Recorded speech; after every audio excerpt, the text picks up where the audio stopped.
top here. Cool. It's fine. I'm good. They actually, you ever heard of Pepsi Retro? Nah. What's that? It's Pepsi, but they actually use real sugar. And I need to find out why. I could really use some help here. For the 7, we aren't what we used to be. I miss my sister most of all.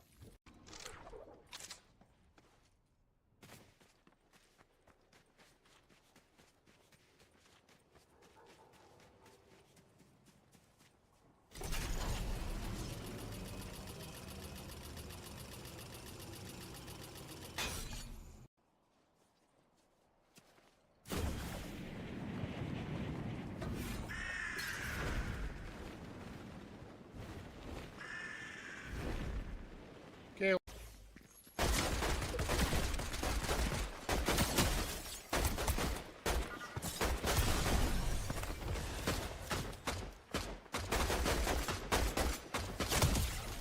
No, you.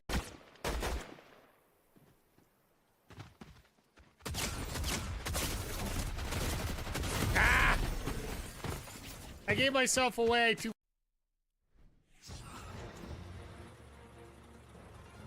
Oh my god. How cute is this thing?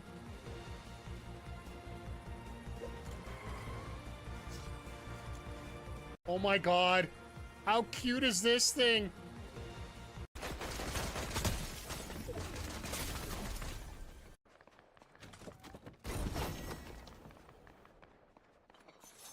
You asshole, you stole my supply drop.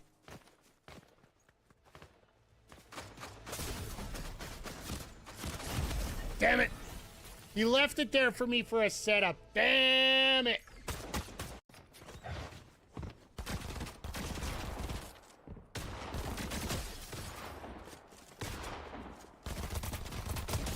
No. You sit down. You shut up. Carter who? Ask about Pelons?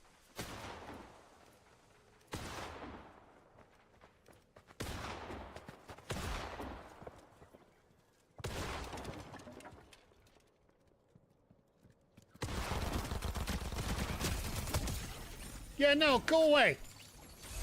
Not you, Vic. I like having you here. Perfect timing. Just died. I felt another top 10. I just got greedy. I should have got rid of him and then... The guy killed me. The guy that I didn't... The guy that frickin'... The guy that I couldn't recruit ended up shooting me there. Oh, no. You get extra XP for hitting every area, right? I wanna think so. Especially like if it's on a quest, right? Like.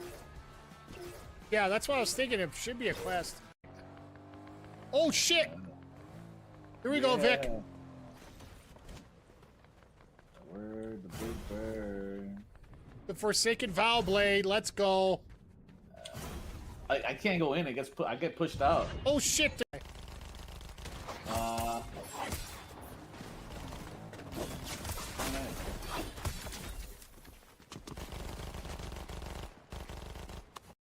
I'm about to die too now. Shit.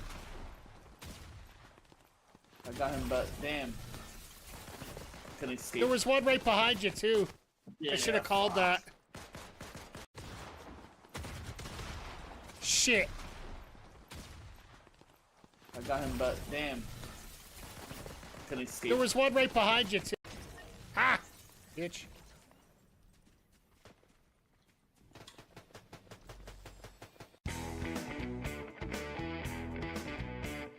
Mike the Ref Maloney, Big Bad Boris on the call here tonight. It is Super kick! Let go! Let go! Third! Let go! Super kick party! Yeah, pay the money for that. Yes!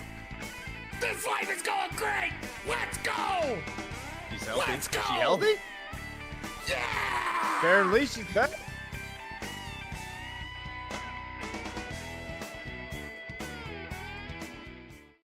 Hey, yo, yo, yo, and away we go. Hello, everybody, and welcome to the Wednesday night AEW Dynamite. We only have 2 hours to deal with tonight. Hope everybody's doing well. It's been a crazy week, just say the least. We got a lot going on tonight. We're going to have a hell of a lot of fun here. Not the least to say that the C2 is going to be heating up tonight. Let's take a look at the scoreboard here. Well, Claudio and Moxley are facing each other tonight, which is probably the biggest story of the C2. Winner of that is going to get 6 points. Loser, not in a rough way, but definitely is going to have some work cut out for him. But I could almost imagine that being a draw. We also got, hey, Dodger, how you doing tonight? Thank you for the 3-show streak. Appreciate ya. You're just here every time I'm here. What can I say? It's fun. Great to have you here. Yeah, Okada's taking on Pac, so that's going to be another interesting one going in there. And then I do believe it is Fletcher and Allen tonight. We got one other match in the draw tonight, so. And then, yeah, let me just pull it up. We got time. We got 5 minutes till the show starts. Oh, they only have advertised 2 for tonight. They might end up having a third one. Ah, there it is. Now it's popped on there. Just waiting to see the, things are a little slow on the, chatbot side, but or streamer bot side, so it's not that bad. Yeah, we got that. We got Joe and Kingston face to face, which might actually be the highlight of the show tonight. With the fact that those two can talk the way they do. And then, yeah, that women's death match is coming up tonight here with the Timeless Love Bombs taking on the MegaProblems. And yeah, that's the official christening name of Megan Bayne and Marina Shafir. So not bad. Could be worse. Could be better kind of thing for that. So I love the warnings on the analytics for the live here for YouTube. So YouTube, if you're on, whenever you're on, let me know if anything's fuzzy here or whatnot, and we'll get going. I'm trying to tune it down a bit so I can get a little bit more stable in my streaming level here, but Twitch just keeps saying unstable. I might just crank it back up to where it was and just leave it, because everything is supposed to be toasty roasty from what Vic told me on Sunday. So, well, yeah, we got a lot going down here this week.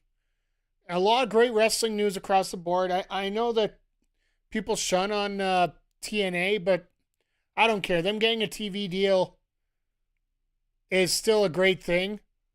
Hey, let's put it this way. WWE's got a TV deal in Netflix. Their product still isn't great, but they're getting money. So that's basically a way to sum that up. Like, it's great when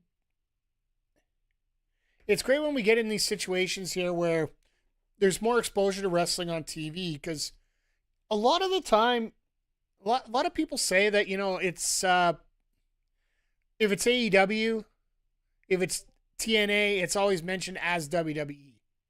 I think the more that you get different wrestling promotions out on TV, the more people are actually going to take the time to actually look into different products, because if they start seeing something that is definitely not the same as WWE, they're either going to search out WWE or they're going to search out something that, fits their taste a little bit more. So for me personally, I feel that having any extra TV for wrestling is a good move. Then you got Zeta Steel showing up on Ring of Honor this Tuesday, which I think is a very good choice. Nats, how the heck are you doing tonight, sir? Hope you're doing well. Good to see you here. good to see everybody here. Like, if you checked out my X and Blue Sky, I did post the Twitch stats so far for this year. You're awesome. Awesome. That is great. Good to see. Good to see. Let's give you a mushroom.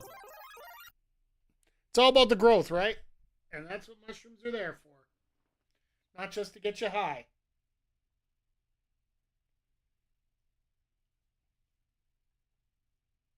Try to remember which way is up on that, but we'll find out in a few minutes here.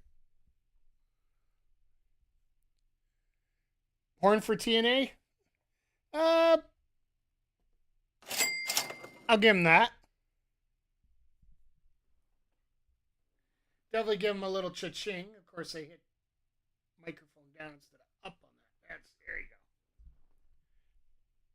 go. And definitely a coin for that as well, because no, I'm happy for TNA.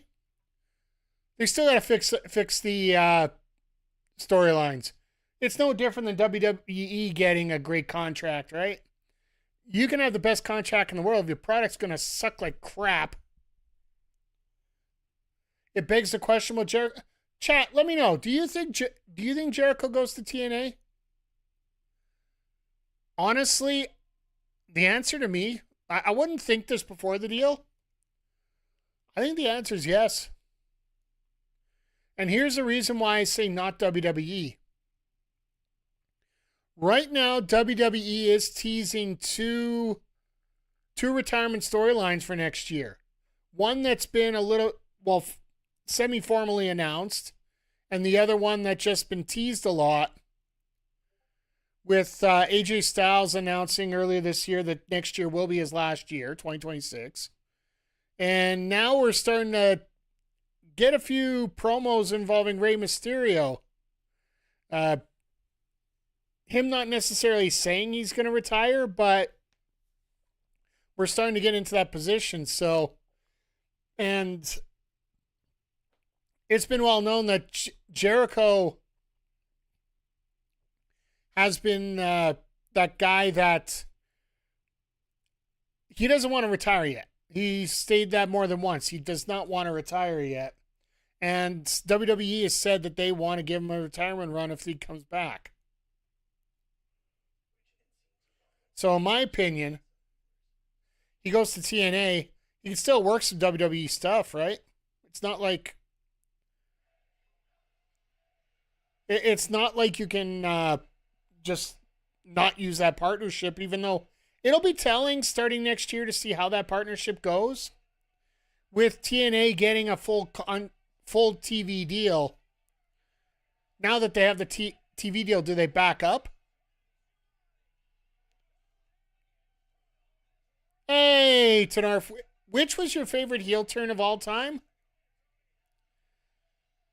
There's been a lot. In terms of stories,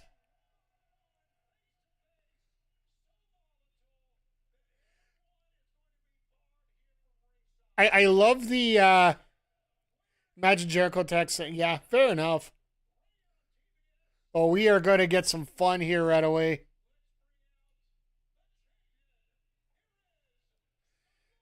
Yours is Michael's at the barbershop? Yeah, that's always been a famous one. For me, I'm more of a... Where can we go here on this? I'm thinking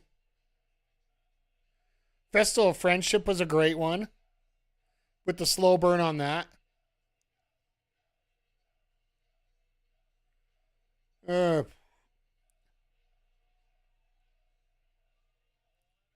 Almost the Mega Powers exploding. The fact that that was building for almost 2 years.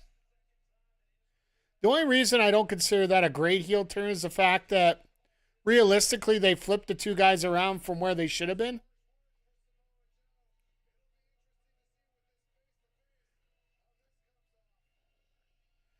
This promo battle is going to be amazing.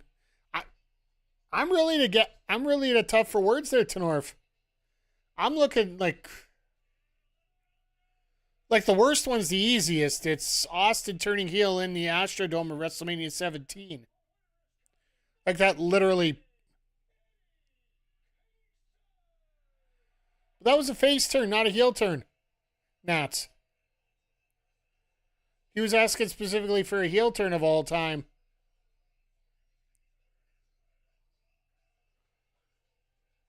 Could you actually go with... And I think this... Oh my God, he got the Trash Pandas jersey. Let's go. Sorry, Trash Pandas. I think the worst heel turn of all time is Adam. I give that one a pass because we never really got to see what it was because of the ankle injury. That's why I literally don't include that at all here. I give that, like, if you get a school grade, it's called an INC or incomplete because, well, we really didn't get a complete answer about what was going on there, so.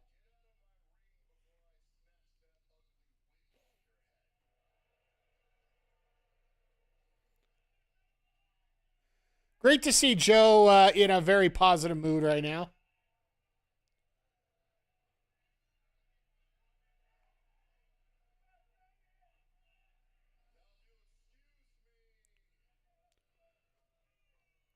In terms of effect, let me throw one weird one at you. Sergeant Slaughter turning heel on the U.S. Ultimately winning the WWF Championship off the Ultimate Warrior. And kayfabe getting bomb threats.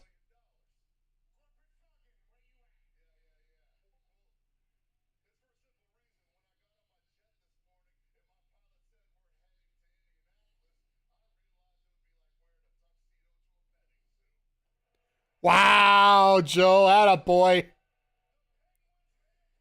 Slaughter wasn't, well, they didn't have anybody. That's the problem.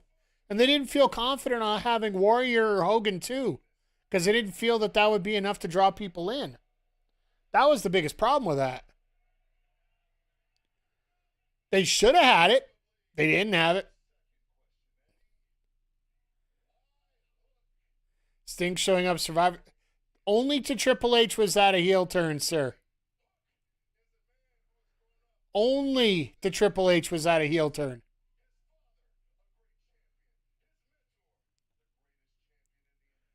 I think Sting's only been a heel maybe one or two times.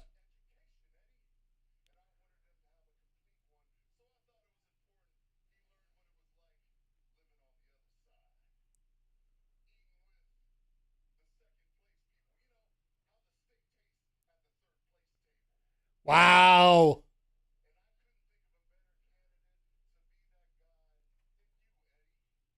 I have never seen a crowd. Triple H turning on Michaels, that pedigree right in the middle of the ring. Yeah, that was actually pretty cool as well.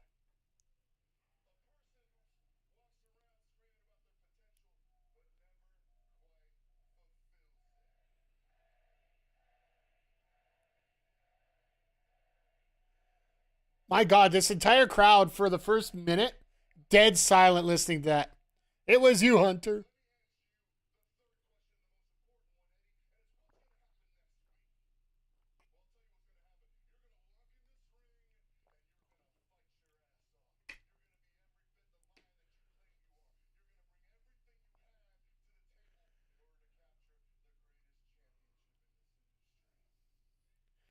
I love Joe. I really do.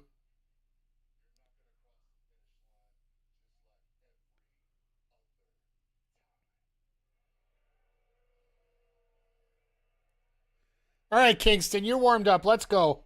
Thank you, Michael. I appreciate you.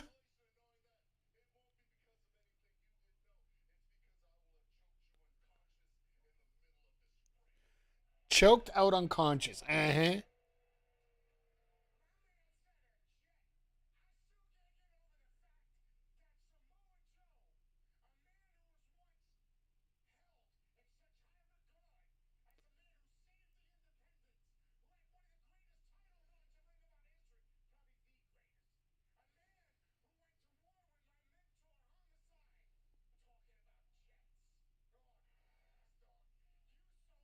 Oh, we got the mute button going right now.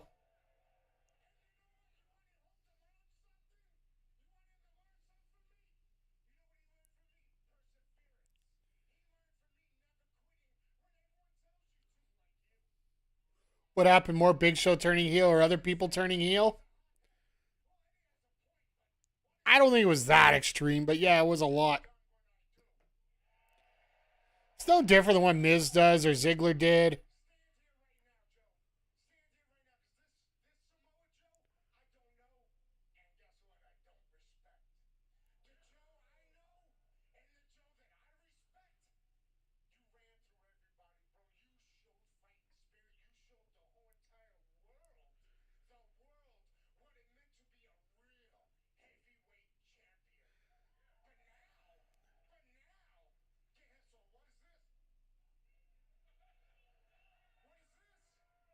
I love Kingston. I love Joe. Like, it just literally, you get to a point where you just want to sit there and just absorb all this.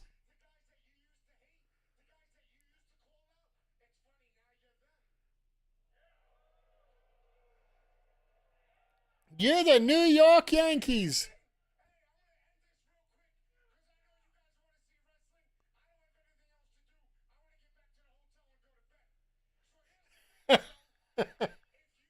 Kingston just wants to go back to bed.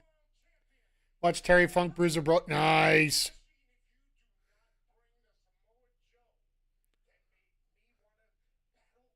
Bruiser Brody, one of the greatest. One of the greatest a lot of people never talked about because of what happened to him.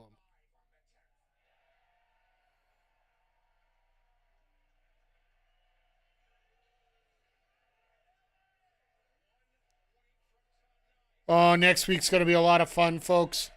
If you didn't hear the other announcement that came down today, the Elite, I do believe, are scheduled to face off against the other 3 members of the Ops for the Trios Championships. I a little buggy told me that, but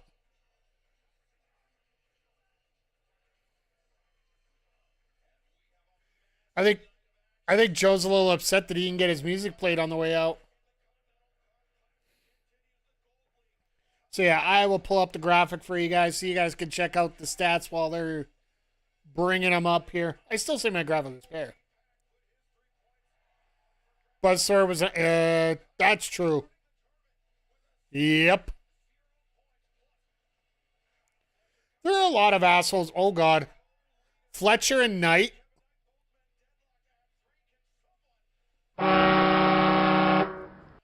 I got a feeling Fletcher's probably going to win that one.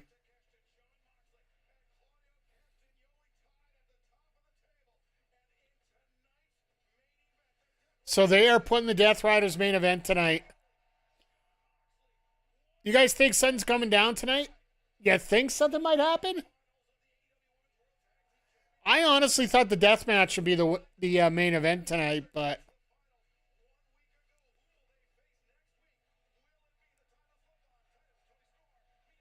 good thing Buzz's brother was fair.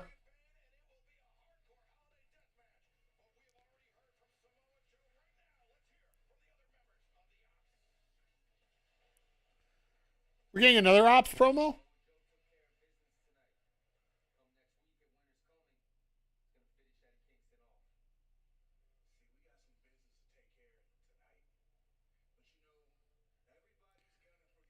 Hey, Brett, good to see you here tonight. Thank you for popping in. Appreciate you.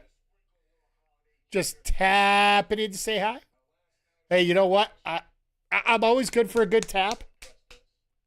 And I legit tap. I'm not Becky Lynch. I actually, will throw the tap in. Last month I've been diving 80s. Yeah, that's cool. Everybody needs a good hobby.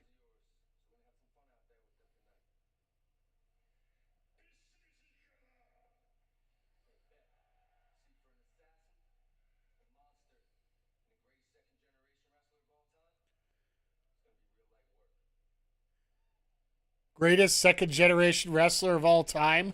Really? We're going with that already? Magnum TA? Yeah, I could see why.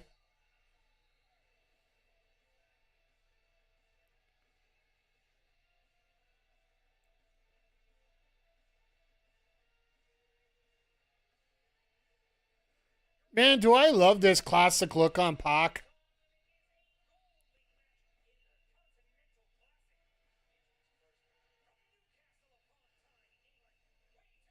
The fact Wheeler and Daniel are the only two out there right now, that actually, I don't want to say it says a lot, but it says something. But yeah, let's bring up the stats. I'll move over a bit here to fix things up for you. No, I think this one will go a long way to determine who's going to get second place in the draw. Kenta Kobashi, I'll be honest, up here in Canada, trying to get ROH was, I'm not going to say horrible, but it was rough, to say the least.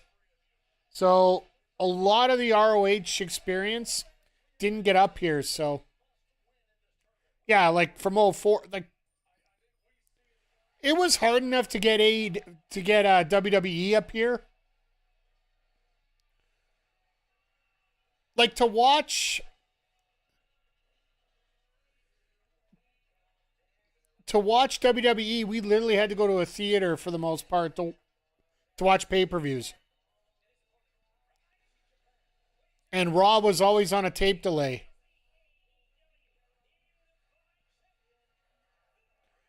So that should say a lot about what wrestling used to be like up here.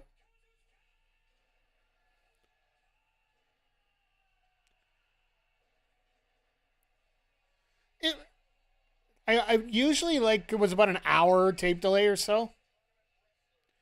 Appreciate the Netflix. Absolutely, I do too. I'm with you, Tenorf. I get it. I feel,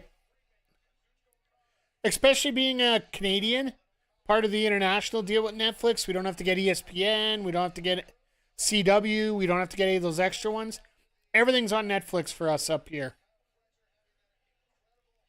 It's amazing how a one-stop shop like that can work so well up here.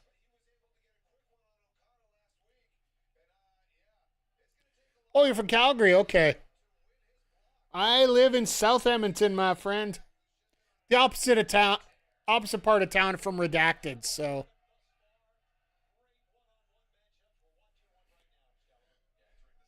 But yeah, the Netflix deal's great. The AMC deal doesn't affect us up here in Canada a whole lot, because... Oh, you're born in Edmonton. Okay, yeah.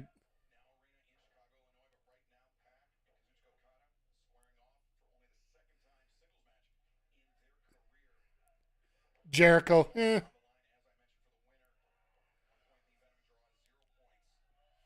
No, as we were going through everything here, like when it came to wrestling, like the only way you could watch TNA was still those weekly pay-per-views. At least we were able to get those. Like those are the only things that came out live for us here at that time. Because yeah, SmackDown was on the Score. I think it was live for the most part. The Score was basically the equivalent to Sportsnet 360, where now TNA resides. For the most part. There's... Basically, if there's enough hockey on, wrestling gets moved to the streaming service for TNA. The pay-per-views for TNA, that stopped, I think, when they finally got their TV deal. I think I got all 100 and some episodes. I got them all on DVD here. Because I used to have a DVD recorder here.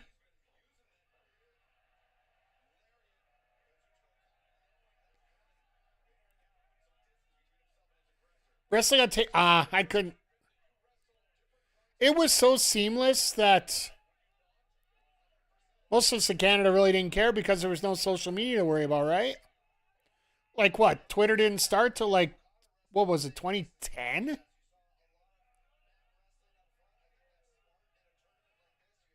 Like when did Twitter start existing? Oh, set what? I'm assuming it changed over right before social media got involved, because that's when spoilers would be the big thing, right? Facebook was 05. Okay, so yeah, maybe that same time frame. Because they wouldn't tell us that they're going live. They'd say, oh, we're going to announce we're doing a new time change. Because do you really want to advertise to the public that you decided not to... Twitter? Okay, so yeah, probably that same rough around.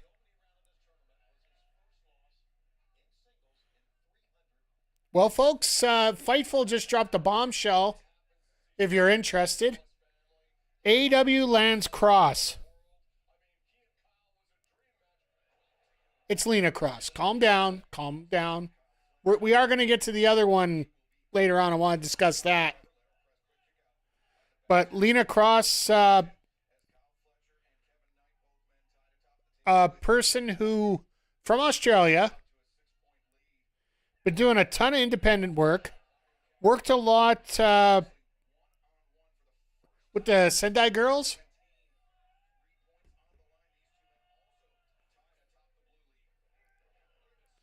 So, yeah, she's coming in.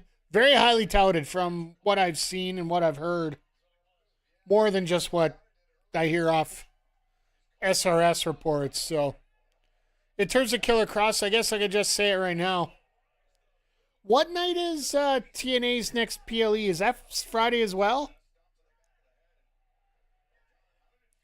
Because there's some big news that dropped earlier this week that a lot of people aren't talking about.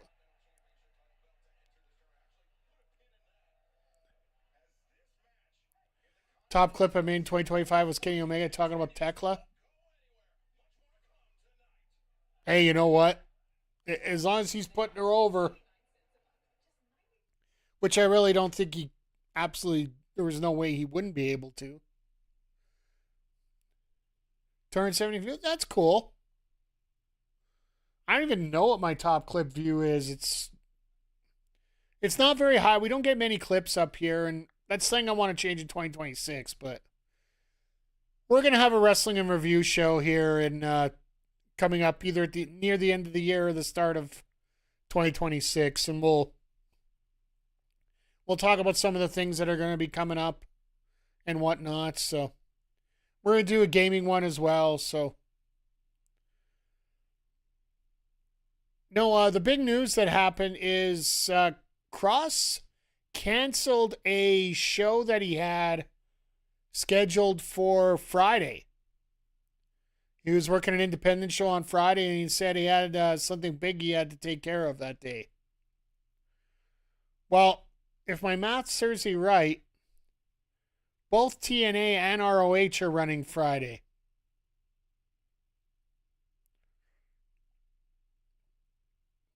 Now, if it's something personal, heaven forgive me for, trying to hope this if it's something personal that he's got to deal with, but if he shows up at either one of those two shows, that is a big get for whoever landed him. It'll be interesting if Cross and Scarlett went through the stuff with Don Callis and Tony Khan tried to hammer that stuff out.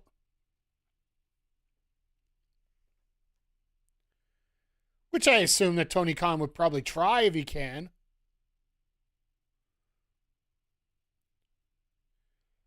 But yeah, it would be interesting to see him show up on the show. But once again, congratulations to Lena Cross being signed by AEW. Hell, for all we know, she might show up tonight. We do have a holiday tree death match coming up. Which honestly, for all due respect, I'm going with the MegaProblems personally, just because, well, let's just face it. The MegaProblems more than likely have the advantage, not only just the booking wise as well.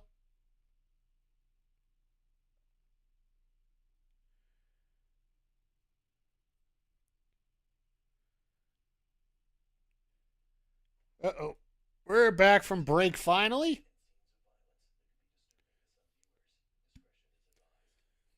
Just a reminder, folks, normally I try to do a sidecast for the ROH shows. Unfortunately, due to work commitments, I won't be able to. I'm going to try to live tweet, live post on Blue Sky and on X as it's going on.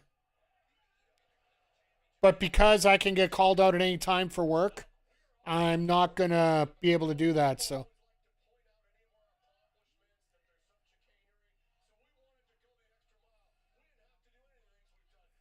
You're a whore at 44. All right. A lot of things deserve a horn, but that definitely does. Zodiac, 44 freaking months. Thank you. Appreciate you and appreciate all you do. Oh, and I didn't get a chance to post it today. I didn't want to just jam up my channel with all these reviews, but I did get my Spotify release go through. And I believe Retro Hangover is actually number 3 of all the podcasts that I check out. And the only reason that you're not higher on the list, I do believe. And the list is a little weird because it doesn't include Patreon feeds, so that it sort of gets negated a little bit.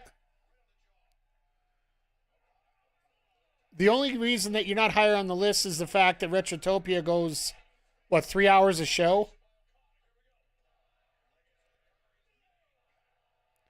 My top 3, number 1 was Retrotopia, number 2 was the All Elite Podcast, and number 3 was Retro Hangover, so. Oh yeah, I hate you. Absolutely I do. Let's not even kid ourselves here. Self-centered bastard.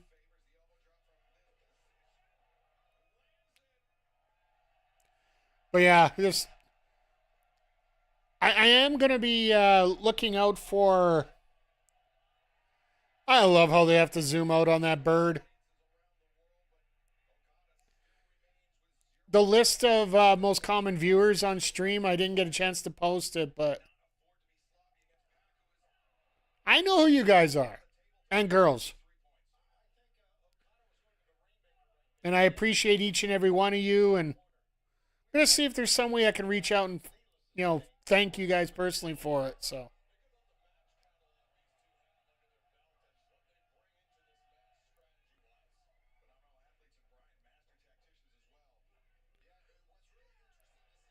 Surprised he didn't go for the punt.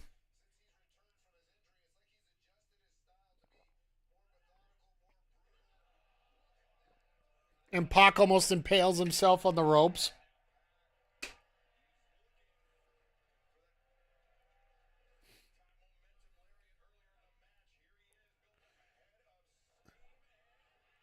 And of course, Okada comes. I was waiting for that spot on the first one. He just literally left. Could you imagine Okada going 0-2 to start?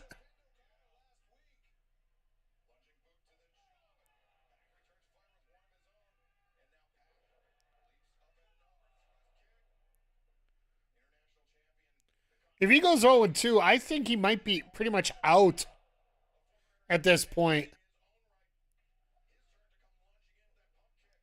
Unless they get some ties in here, it looks like it's going to be... 2 losses will knock you right out. Because the standard so far over the last 2 years, I do believe, has been 10 points. Unless there's some ties in there, you're looking at... You're probably looking around 12 points to get in. 10 to 15 points is probably your goal.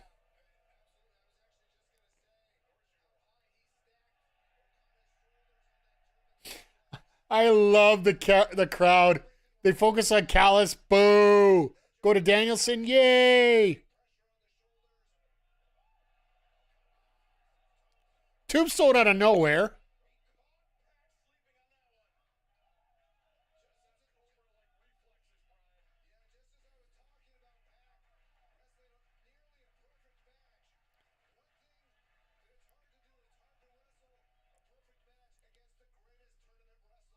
You can wrestle as perfect as possible, but you just get caught with one move.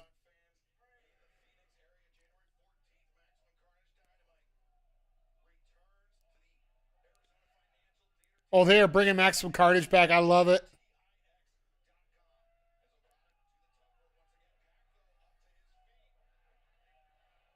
Because we got, what, 3 months without a pay-per-view?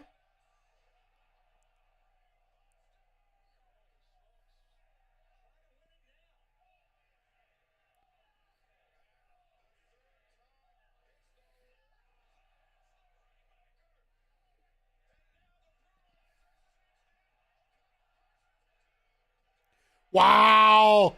Okada knew it was coming, and he doesn't know how he did it, but he did it. That's pretty awesome right there.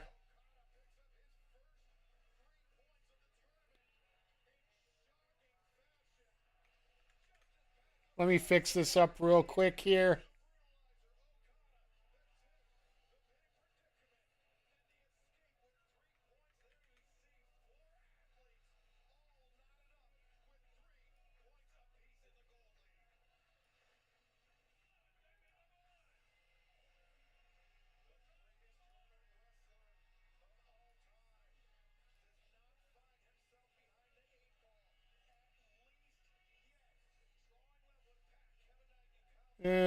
Pick. Forgive me, chat. I want to get this graphic done as quickly as possible for you. But now we're turning into a four-way tie here.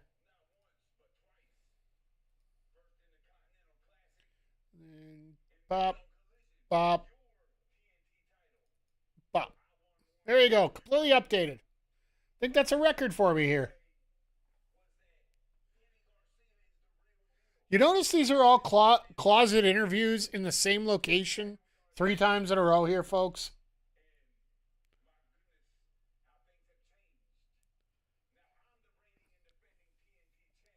But yeah, that was a must-win for Okada, and everything's still a ball game here, but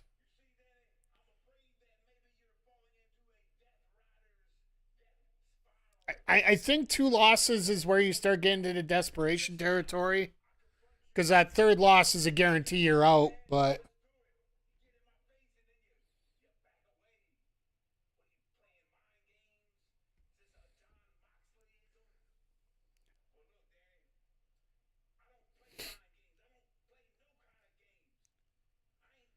you don't want to play games. You want to fight? Want to fight? We'll fight.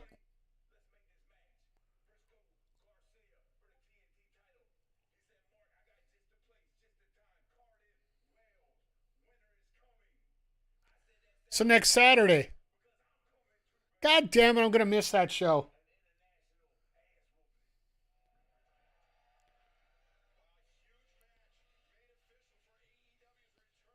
So, yeah, this week we're going to be on Wednesday and Saturday as normal. The only difference is Saturday after Collision, we'll be checking out Marvel Tokon.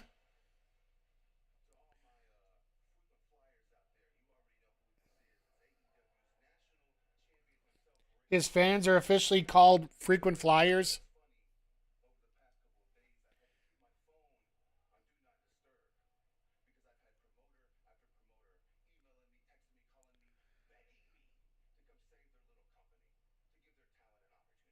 Okay, Mercedes.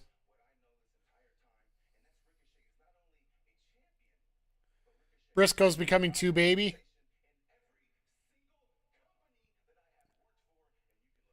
He's got every and by the amount of kids, he sure is. Here we go. We haven't been able to get that out yet tonight, so.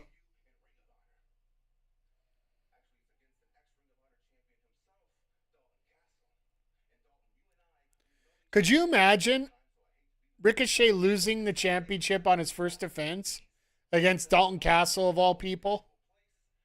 Like, Dalton Castle, former Ring of Honor champion, absolutely a great ambassador for the company.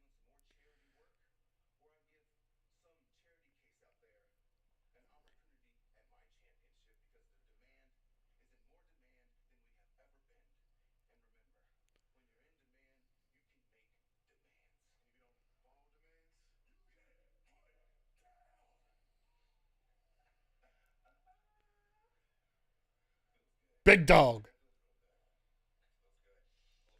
Sorry, I just look like Big Dog right there. So, here we go. Fletcher. I'd assume Fletcher might. Could you imagine if Kevin Knight could pull off the upset over Fletcher tonight? To me, that would be like one of the best. That would be one of the best payouts if we could get it. If the fact we could get Fletcher. If we can get Kevin Knight to beat Kyle Fletcher, sorry, my brain just decided, wait, I'm going to go on vacation for 2 minutes here. Ugh. No, I'm looking forward to this match. I think the guy that's being eyed up that could be that next level guy in here is Kevin Knight. I think the first victory that he got already over Darby's sort of helps secure that a little bit. But this will be a real big test here. Because even if you get Kevin Knight to win all the way up to actually get one of the playoff spots, which I think will be freaking amazing.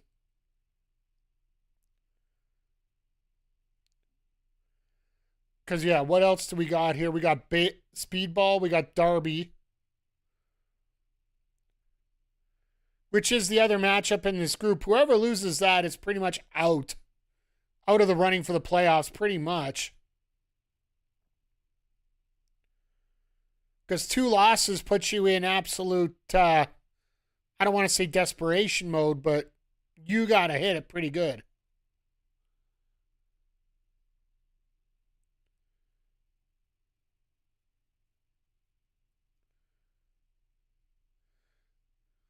And yeah, we get to see a little bit of the other side. And then I don't know what we're getting on Saturday, but it's both Blue League matches.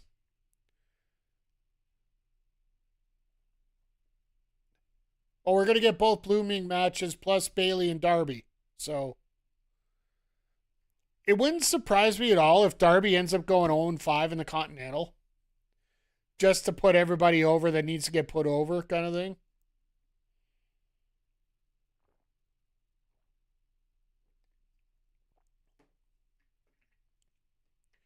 Or else,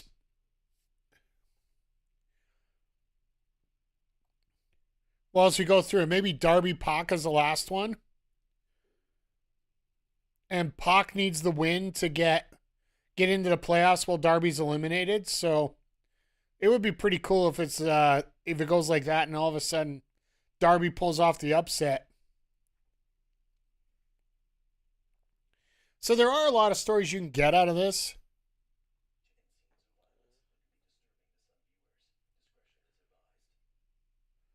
Here we go. We just had Briscoe out here. Why do we get him again?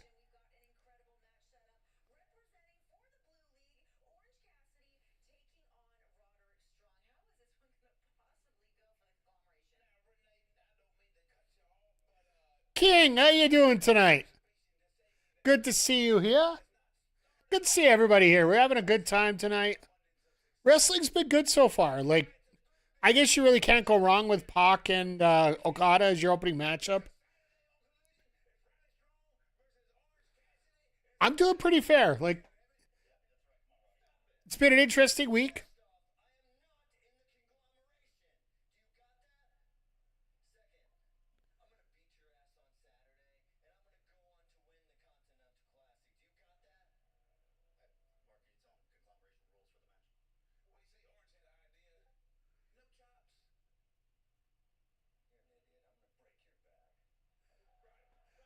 I love this. He was looking at conglomeration rules? No.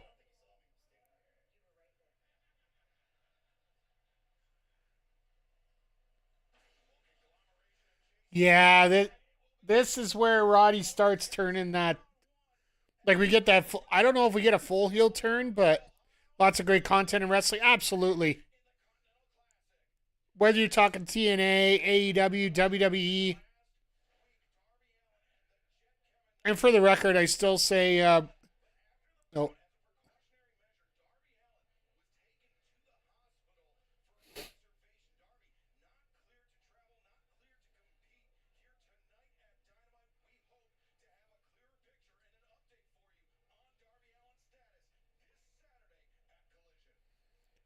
If he's not available on Saturday, do they have to get a sub in for him?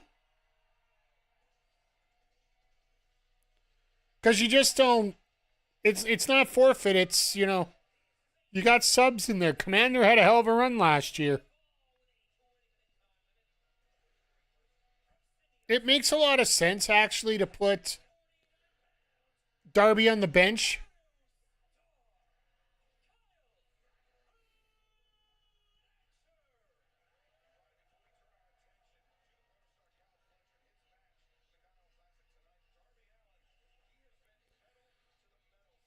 I don't know if it's legit.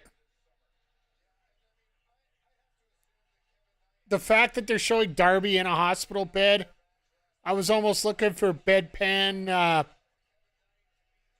was it bedpan Mox? Have Mox dress up in a doctor's in all scrubs and that, and start going beat him up, start attacking the leg, hit him in the head with a bedpan.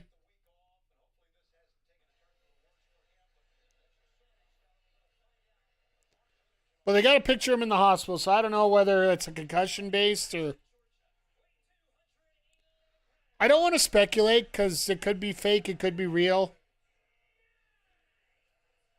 Either way, I would actually not feel bad if Darby got pulled and you get a sub in there. And the sub can do whatever. Like, he can go 0-6 or 0-5 and nobody give two shits.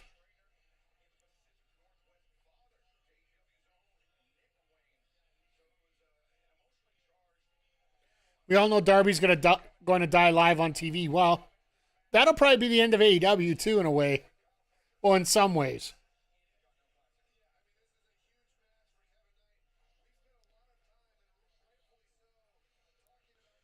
But yeah, this will be a lot of fun here, this matchup. And every Kyle Fletcher match, let's face it, Kyle's really been somewhat of a highlight of the night deal for us.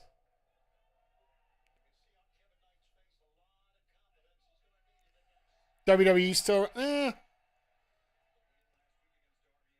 The only difference is I think they're actually going to have the footage for the difference between Darby and what happened with Owen. They managed to turn the camera away and nobody actually got to see the footage of what actually happened live.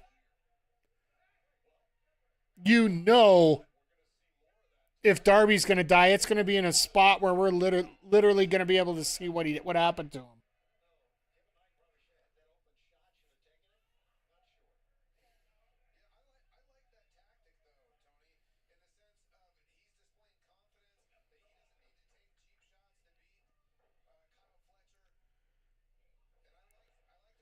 Like, I see Kyle's got the height advantage. Does he have the weight advantage here?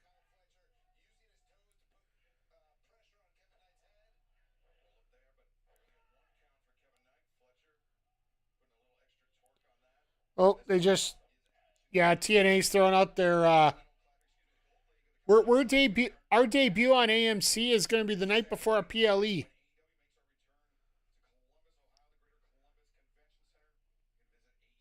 So I wonder what this Freddie Prinze report's saying. Buddies of his have said that ESPN are pissed. His buddies at ESPN are upset about the WWE deal because the PLEs have been such trash.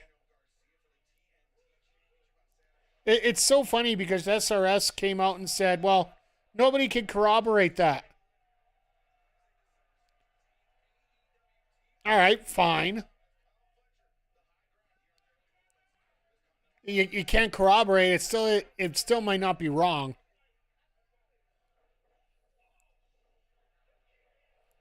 Because honestly, with the quality that's been coming out lately, like, do you really want your premier program to involve something that has like what 40% good stuff on it, and that's on a good night? They're already stuck at 70 because of commercials, right?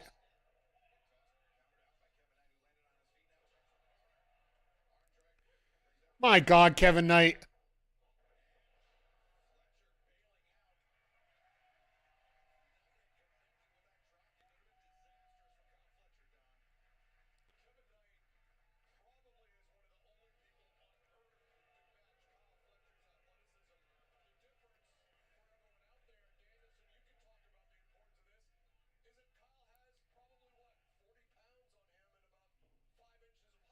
Okay, so Kyle is the heavier of the two. That makes a little more sense.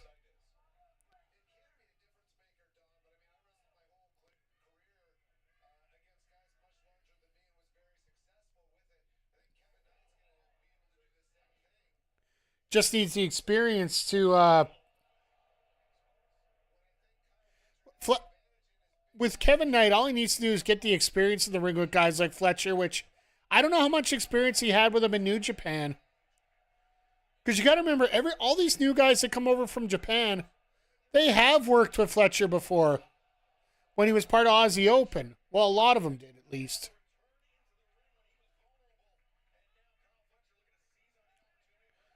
We're still in that phase where people are starting to learn a little bit more about that was unique. Everybody thought it was going to be like a flip or something. It's just a straight clothesline.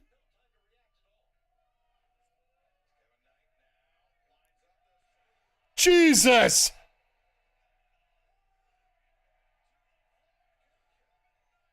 Clothesline a third of the way up the ramp. Dawn is speechless, which is a small miracle in itself.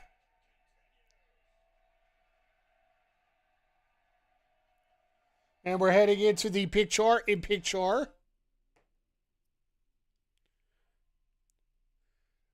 There is a legit possibility that Kevin Knight could win this. Because in a round-robin tournament, one loss does not kill you. It's two losses that get you in trouble, and the third will pretty much eliminate you. When there's 5 matches and top 2 make playoffs, typically with one loss, you can get yourself into at least a playoff. And that's usually only the case when you have a 3-way tie. However, there could be a tie somewhere in here involving something. But yeah, we're going to have to find out on Saturday at GalaxyCon how they're going to deal with the Darby situation. That's going to affect this draw a little bit here. Maybe Commander gets another shot this year. I'd like to see him do it with somebody different, but just, I'm looking here.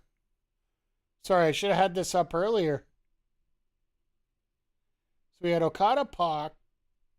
Oh, it'd be Bailey who'd be taking on whoever replaced Darby. So they could put another heel in there. I think it'll make a lot of sense to put another heel in there instead.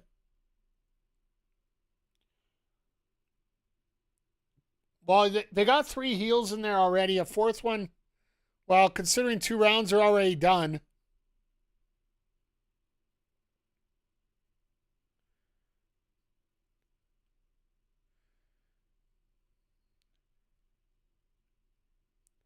I do like the fact that they are getting through the faction matches early. They are trying to... this is going to be the first time that they're going to have 2 faction matches on the same week. And really, according to Roderick Strong, you do not have a faction match this week because, well, Roddy's technically not part of the conglomeration.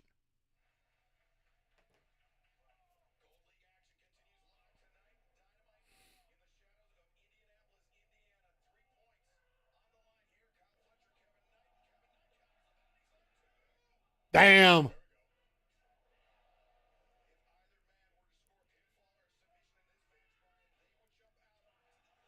Yeah, so either way, we're going to get 2 guys with 6 points by the end of the night.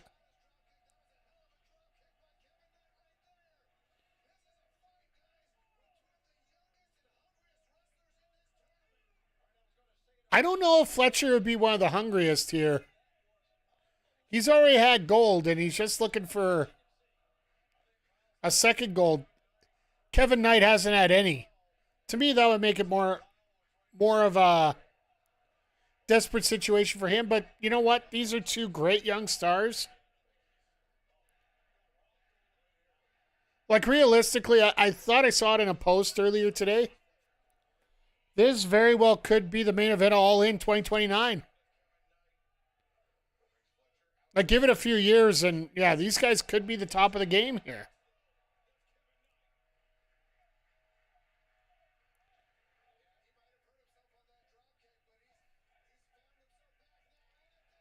But here's the key that I love about AEW, and it came out as one of the things that,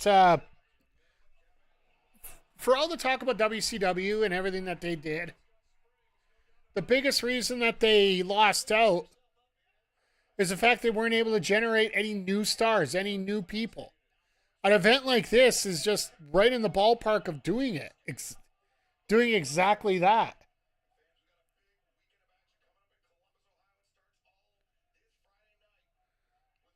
I do believe 27 and 22. But I get it, Nats. I completely get it.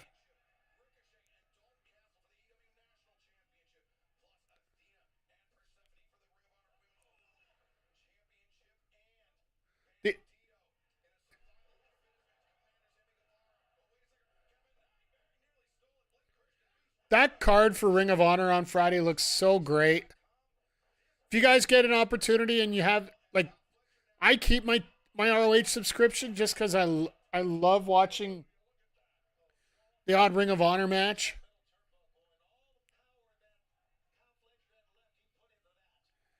The more that I get a chance to watch that, the better off I feel.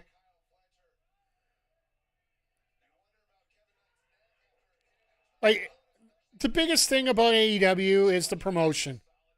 And I'm not talking about the actual promotion itself, it's the promotion of the product. If they would learn how to promote their product better, I guarantee you.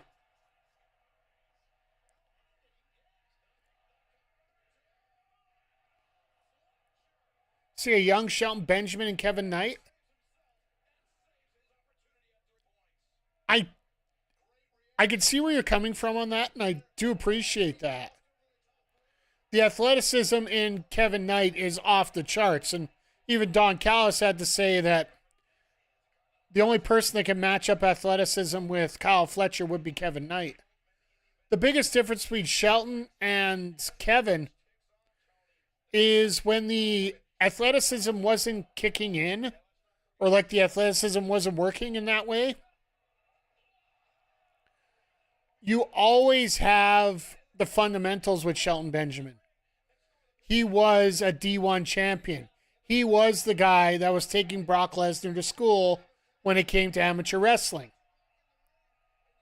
And that's the biggest thing that I wish there was a little bit more of in Kevin Knight, because I haven't seen that in him yet.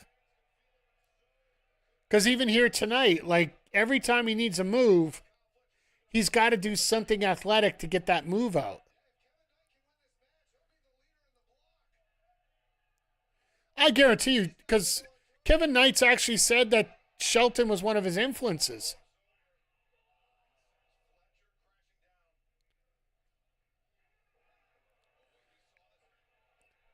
And if Shelton, if you can get help from your idol and your idol wants to make you look good, and even Shelton's come out and said how much he appreciates what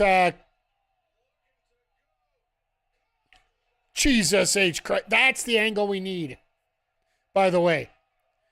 In case Fletcher doesn't make it all, or Knight doesn't make it all the way across, it gives the impression that he hit him.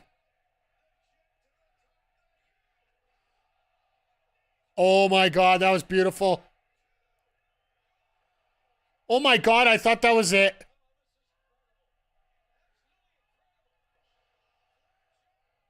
Splash Mountain Bomb for 2 3/4. Let's go. Match of the week, folks. Roll up, pin.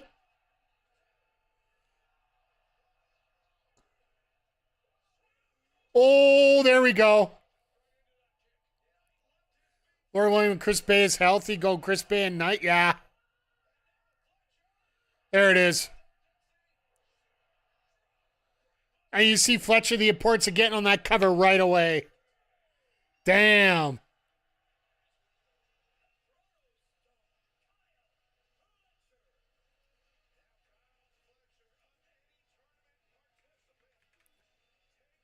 That is a big get for Fletcher.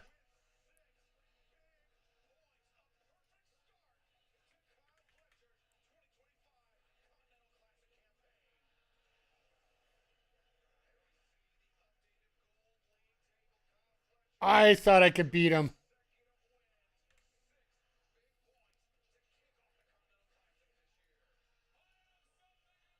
Oh, God. Callis has something to say. Great. We don't care.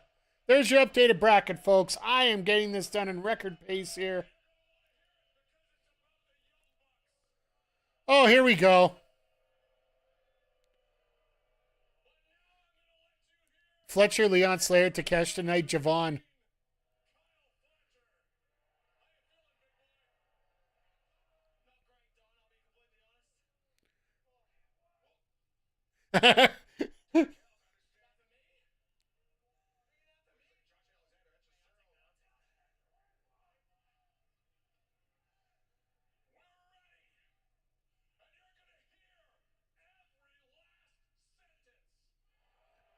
Okay.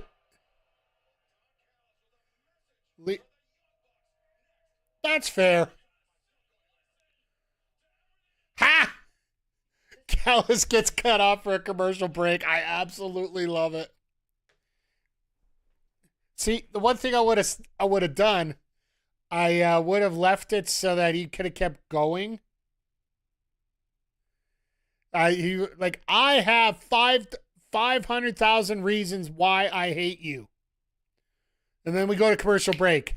Then when he comes back, number 499, 499,998, 400,999. And don't forget the word arm bar in all those.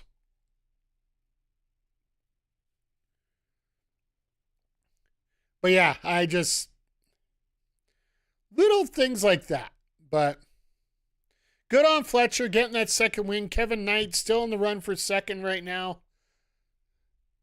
Kevin Knight versus Okada is probably going to be the match to determine second place, if you ask me personally. There are some, unless you start getting some freaky ties in here, like let's pull this up. Like Speedball and Darby, the loser of that's out. Let's just call a spade here. Pac still got both members of Jet Speed and Darby, so pretty much he could ride out 4 wins in this case. Kevin Knight, he's still got Okada. He's got Okada, Bailey, and Pac. So that's not the exact way you want to go with that. Fletcher's got Bailey, Pac, and Darby. So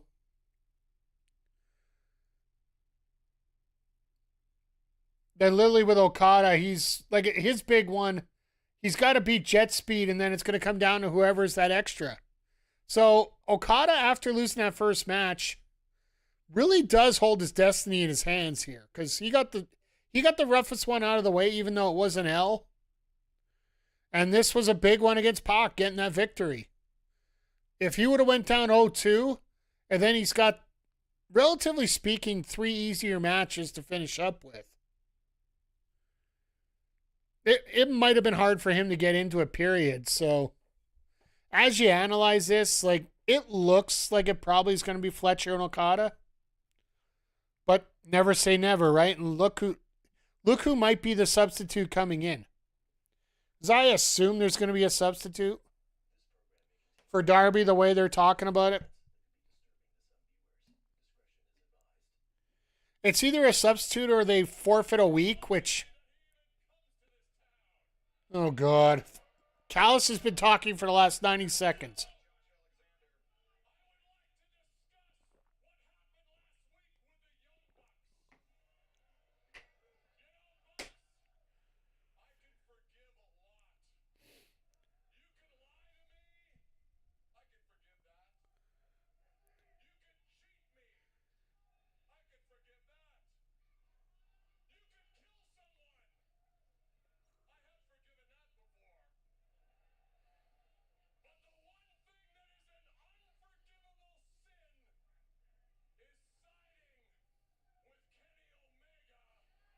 Yay!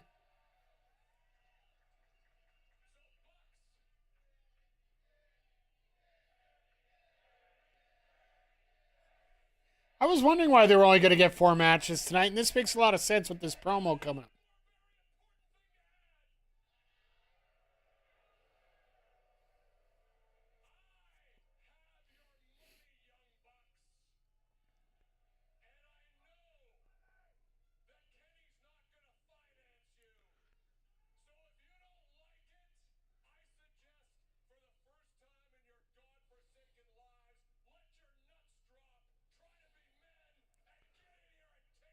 Wow.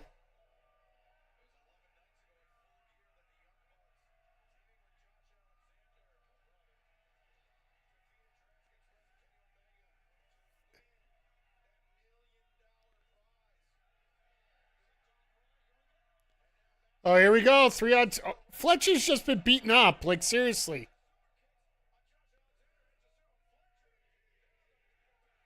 Well, there's wave 1. They still have another 6 waves to go yet. They got half the money.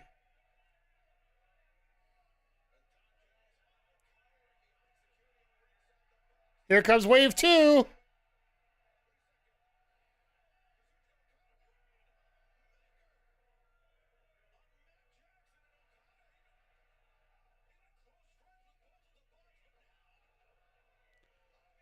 All right, let's get the Omega music. Let's get them out here. Let's get... Like, literally, that's what we need right now, right?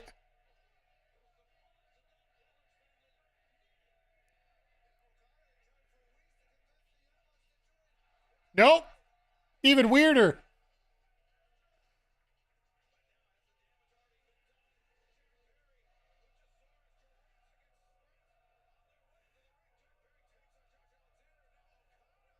What is Hechicero doing just waiting in the back? I would have just...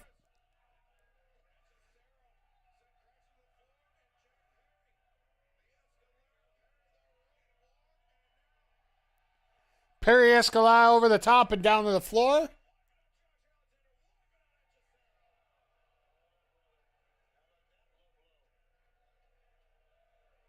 Oh, here we go.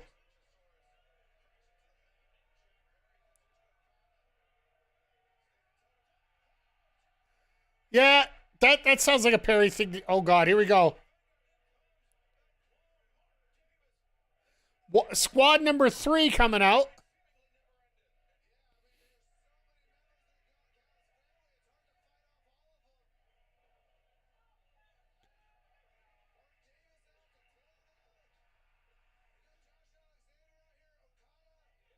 So, are we going to get Omega with a pipe or something to end this?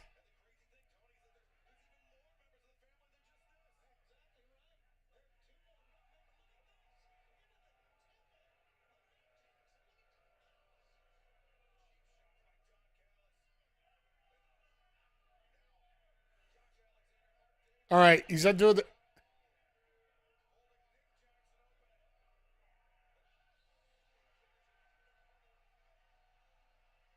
He's trying to fish hook the eyeball out. The ugly Christmas sweater for Kenny Omega. Let's go.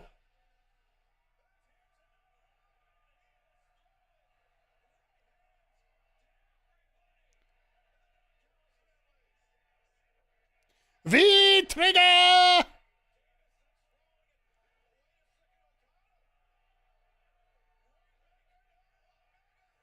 Snapdragon right out of nowhere. Get out of the ring, Omega.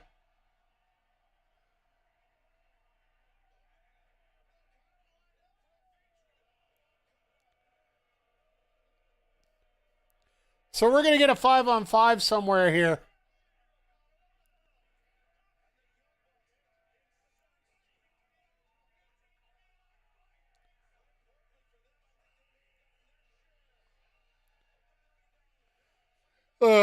This is... Well, where does this go? Like, we got to end it somewhere.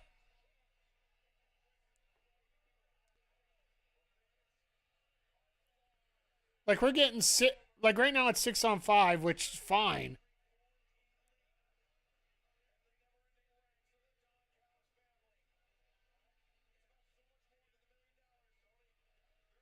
Like, I would assume one of those guys is going to be moving on the Continental Classic.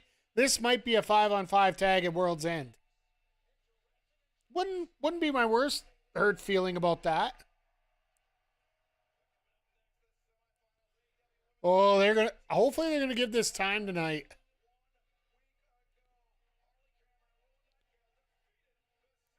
So the Timeless Love Bombs versus the Mega Problems. And yes, that's officially their team name, apparently.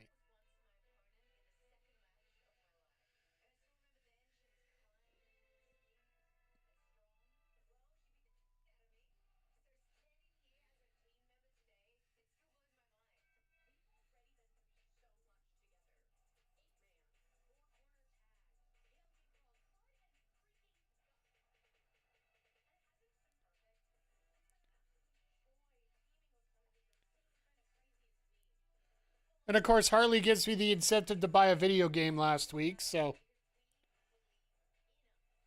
my Boxing Day, my Black Friday sales pretty much constituted I guess there's a little bit of drama there. So I decided I was going to pick up Final Fantasy VII Intergrade. The remake Intergrade, the one with the DLC on it. Because normally it's $70 and it's down to $25. So I'm like, sweet, done, ordered. So you got to order it online, right? Oh, sorry, allow me to, Zodiac, for you. And I'll just throw an extra one in there for giggles.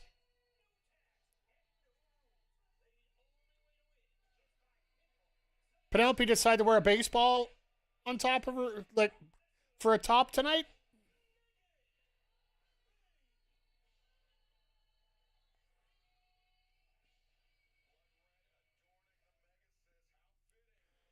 The amount of schedule that Megan Bain has gone in, like, just absolutely amazing. But the women's teams tags are just meh. I think they're good wrestlers, but none of them feel like teams.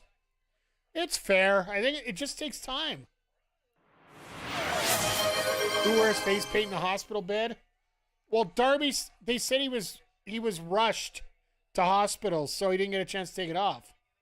Vic, good to see you tonight. Thank you for the hydrate, sir. Yeah, so quickly I did order Final Fantasy VII Intergrade, but when I went to go check out, they said they needed $40 minimum for free shipping. All right, fine, whatever. I looked through the stuff. See JJ at the show? Hey. I'll be honest, I've been so focused on the match and the chat, I haven't had a chance to look at the crowd. It's always great to see, people we know at the shows.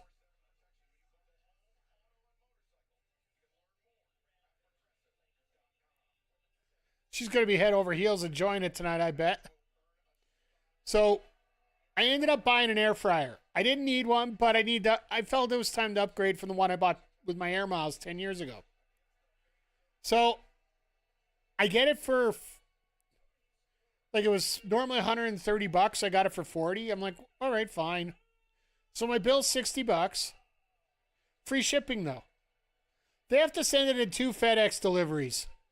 So they actually lose money even more by me buying 2 things from them. Like, thanks. Tony has pearls in her hand.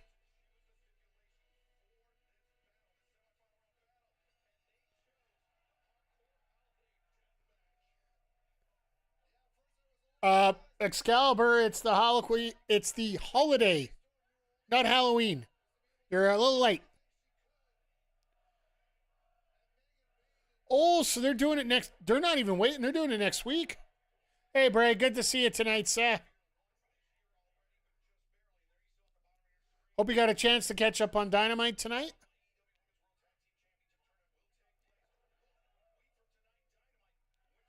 So yeah, they're actually doing it next week at Winter is Coming.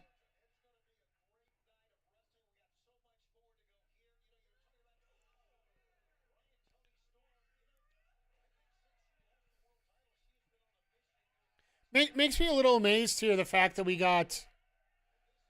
Like, they're going to go through this hardcore title match, well, basically the hardcore tag semifinal. Now we're going to move on to this. No, I haven't, Bray. It's on my long list. It's not on my short list. Oh, God. We got Dark Order sighting tonight versus the Ops. This should be fun.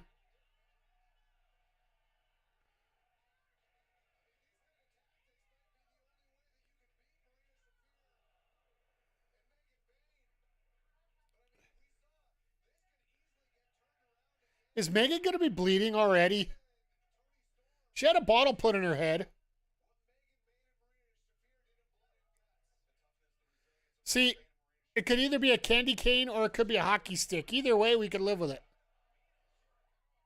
You're telling me you couldn't use the hook to bring her down instead? Come on, Mina.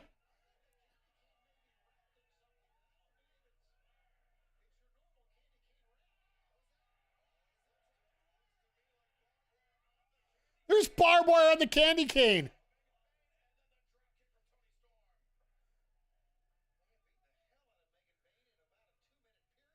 And Marina's bleeding. All right, we got blood.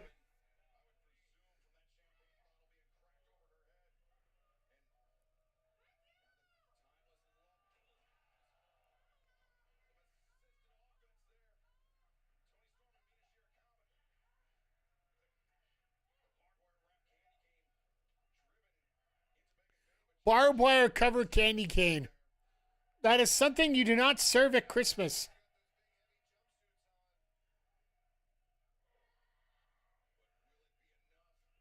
And here comes the Megasis.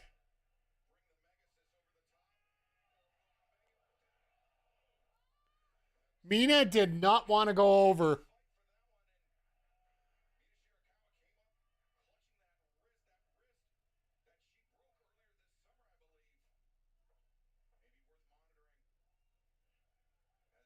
This might not be going good.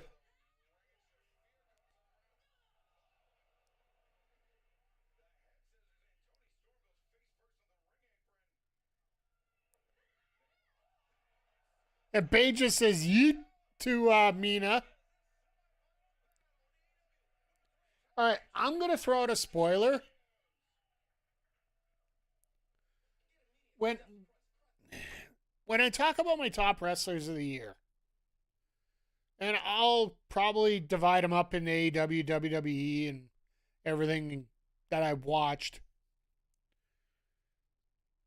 So when I do it, I don't just do an MVP. I do an MVP and an MOP.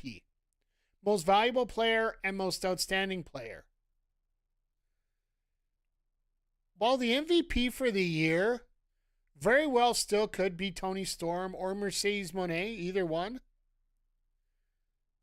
I think your MOP, your most outstanding person on the AEW Women's roster for this year, I think you have to go with Megan Bayne. For everything that she's done, for all the stuff that she's done in her matches, the domination that she's shown, the ability to take control of matches that look like they were going off the rails in repeated incidences.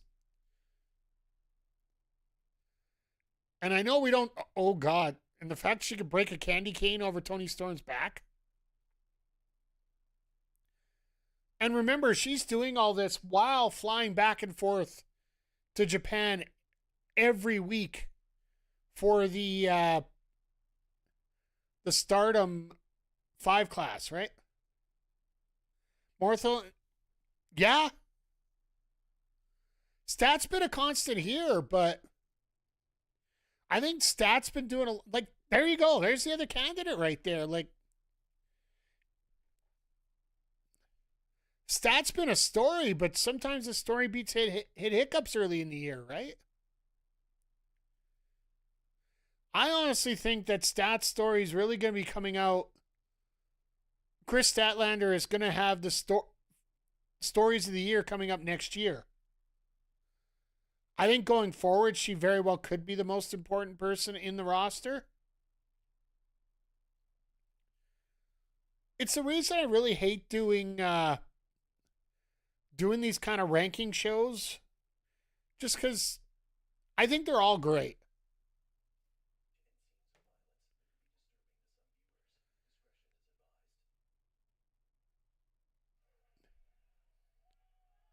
Here's the question I have for you, and this is where I was sort of differentiating between.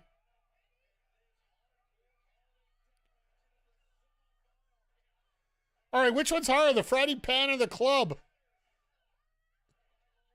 I'm almost willing to take a debate on this.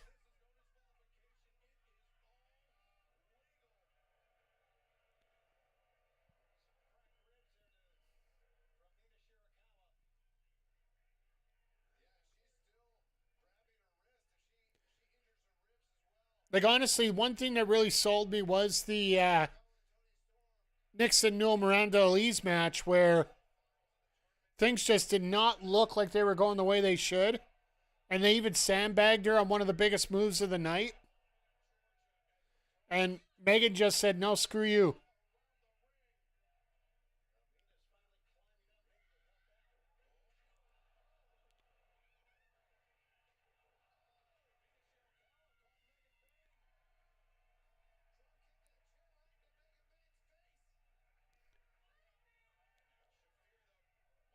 Yeah, but which way do you go here? I think the table broke, but it slipped.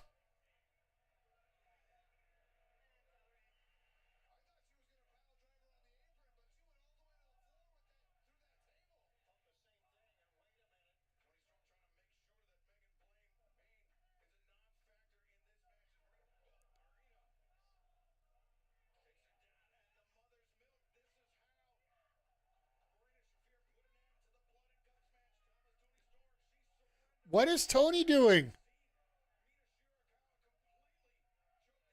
Oh, fucking no.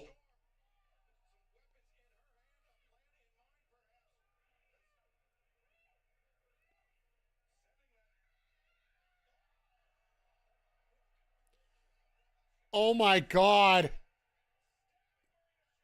Well, she's already bleeding, so.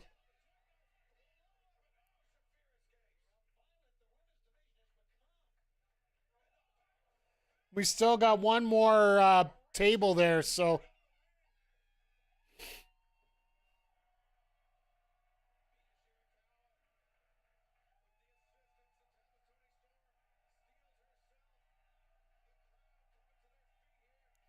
Well, this is a little bit of a weird pause.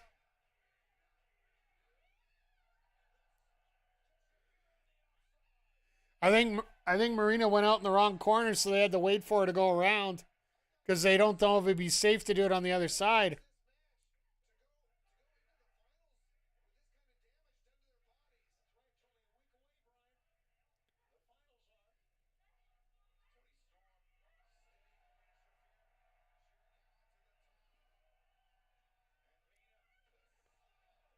Sling blade onto the table. And Megan just said nope.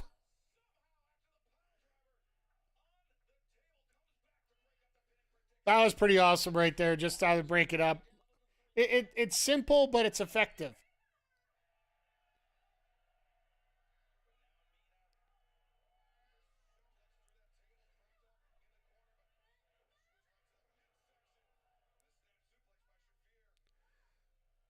That's not going to work. The closer that the table is to the floor, the less likely you're going to get the table to break properly. And Marina's holding the chair backwards.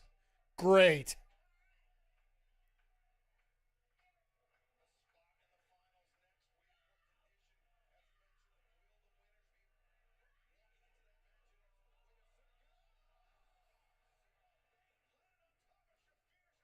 That was one of the ugly. Wow. I don't want to say ugly. It looked weird. Is it? Oh my God! It's Santa Luther.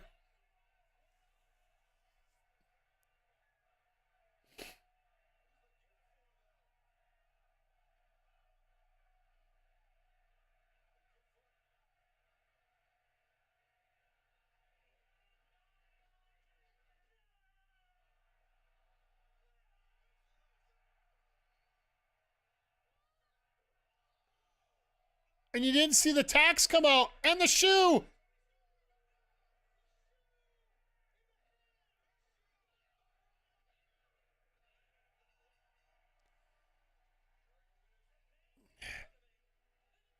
Okay. Pile driver on her abs. It's the only time you have somebody in shape there, Vic.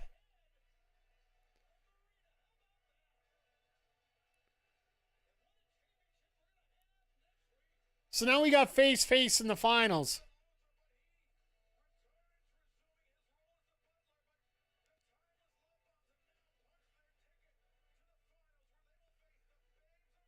I really wonder how, like, don't worry, the crowd's going to be over on all this.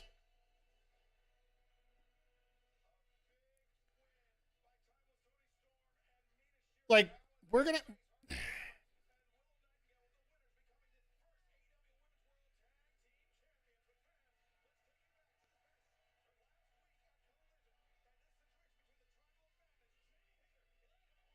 See, now Luther should be carrying both of them.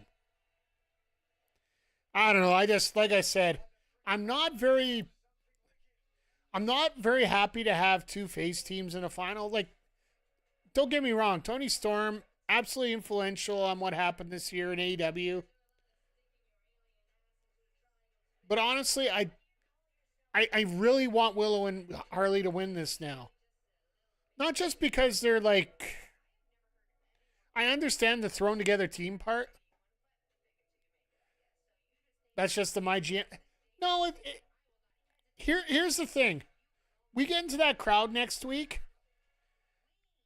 It's hard when both teams are faces just because they don't know who to cheer for.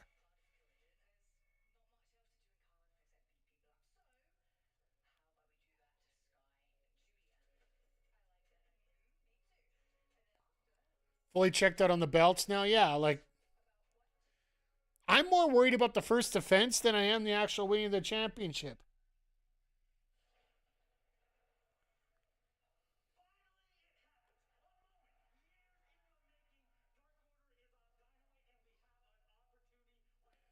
This is going to last 2 minutes.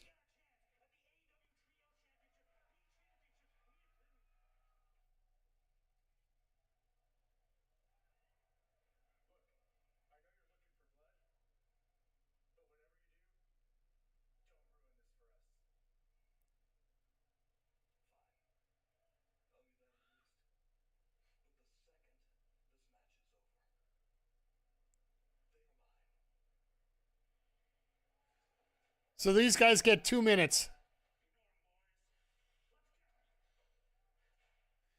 This is going to last 2 minutes.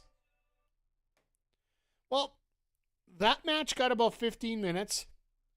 We got about 40 minutes left. We got 2 matches to go. Our main event tonight is Claudio versus Mox, which realistically could go for an hour, and I don't think anybody would complain.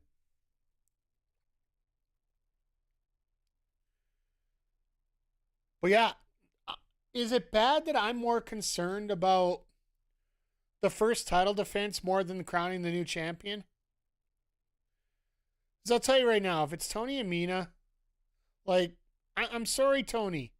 You got the world title. You had the world as your oyster. Those titles could be elevated at the same time as the champions that have them.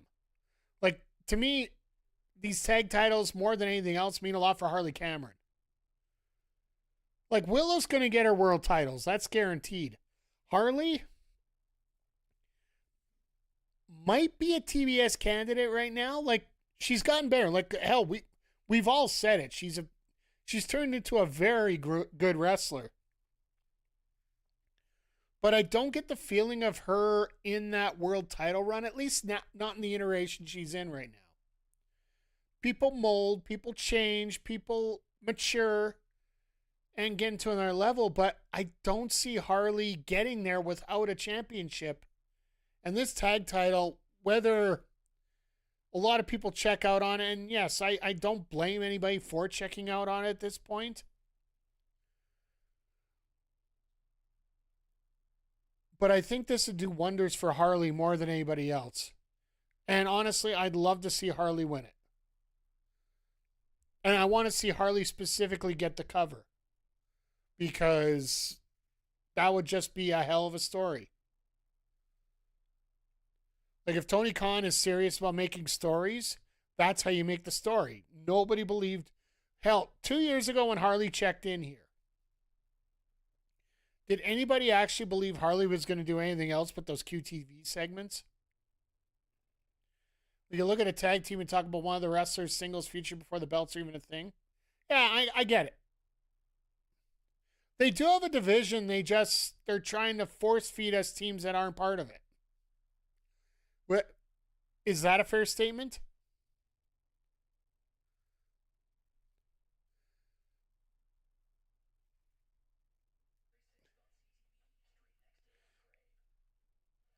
Yeah, it's almost like when they were trying to do the trios titles when they realistically only had 3 or 4 trios. I think they're trying to say the same thing they did with the trios and just literally, here, we're going to throw these titles together and we'll develop the teams as we go.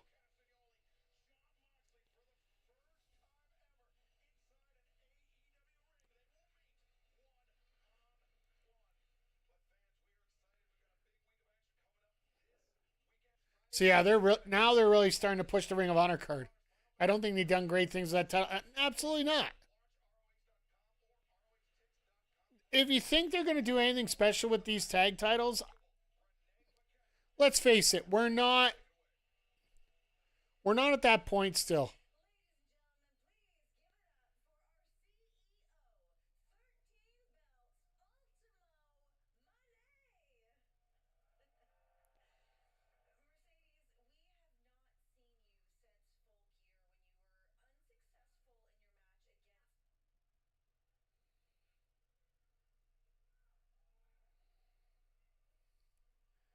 The unraveling has begun.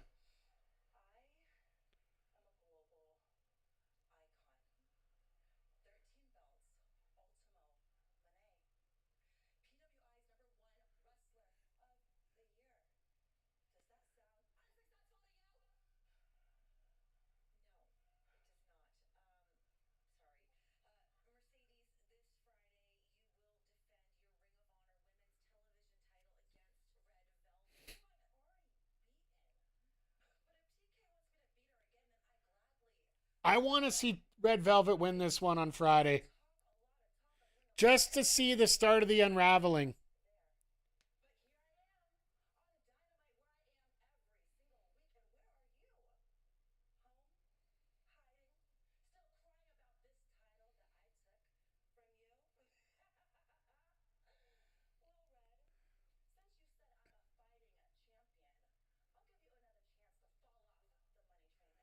All right.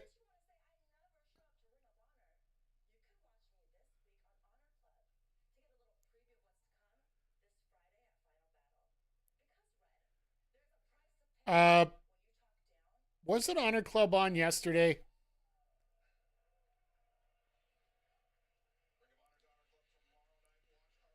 Okay, they're doing it tomorrow instead. Okay, that makes a. I thought they ran it on Tuesday, but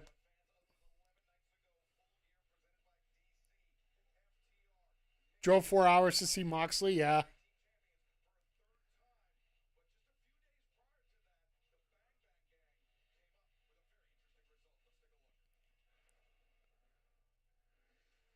So now we're gonna talk. What? Oh, they still got to clean the ring. That's a problem right now. If you're wondering why they're doing all these promo segments, it's because they can't scrub the ring fast enough.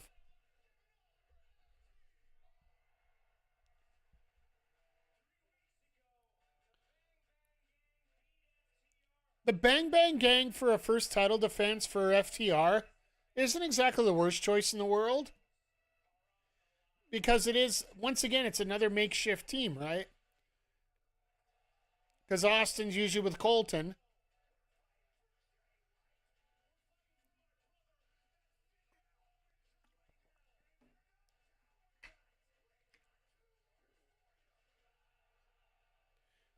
I got 2 words for you. New champs.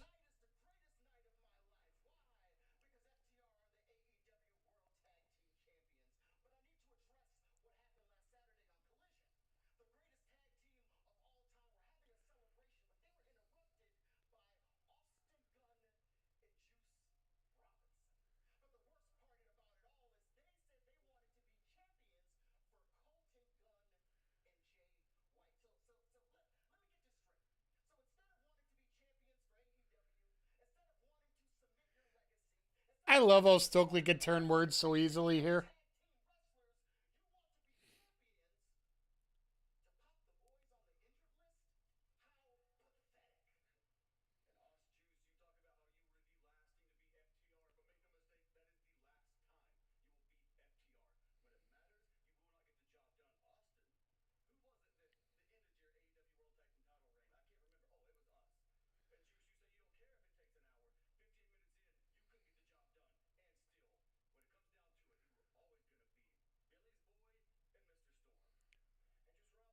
Mr. Storm, wow.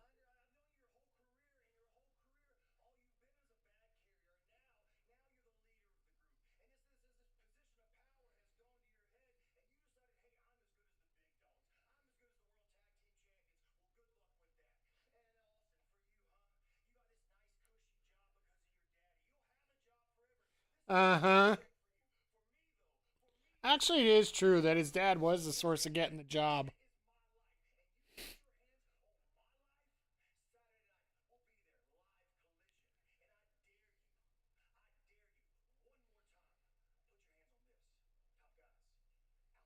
We're going to do another live promo on Saturday.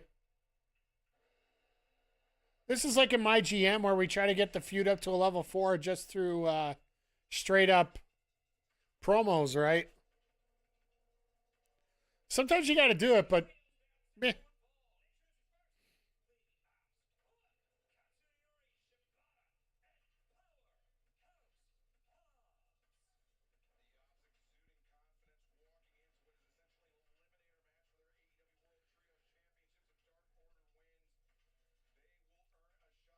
So they're going to get Alicia to sit down with Hook.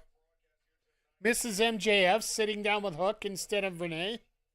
Actually, it makes a lot of sense to do that. Get somebody more, like, don't get me wrong, Renee's not old, but at the same time, Alicia's more, it makes Hook look more mature rather than Renee trying to talk to her kid about something. Good old Dark Order. Evil Uno getting away from his podcast and the Twitch stream.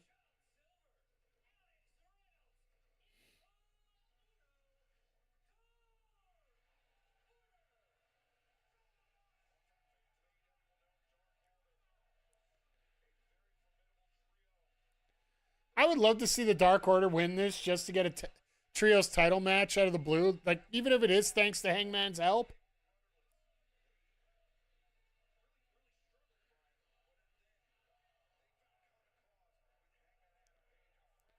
But I got a feeling this is going to last all of 5 minutes, maybe.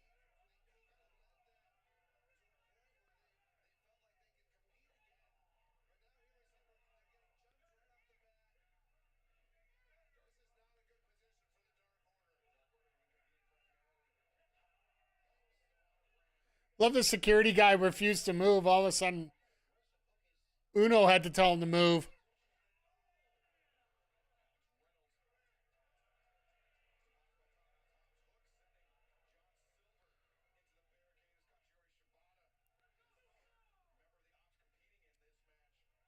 And of course, Uno looking to get back to Mystery Wrestling right now.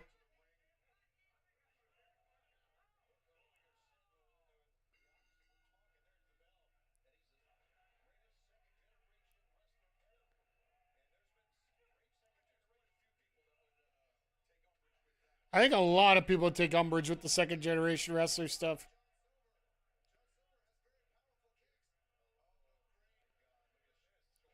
Great timing on that catch by Hook.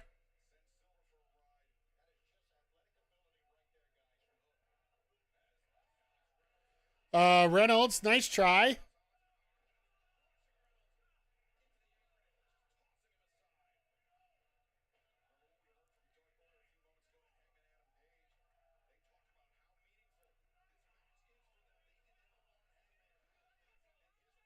Well, Uno's out again.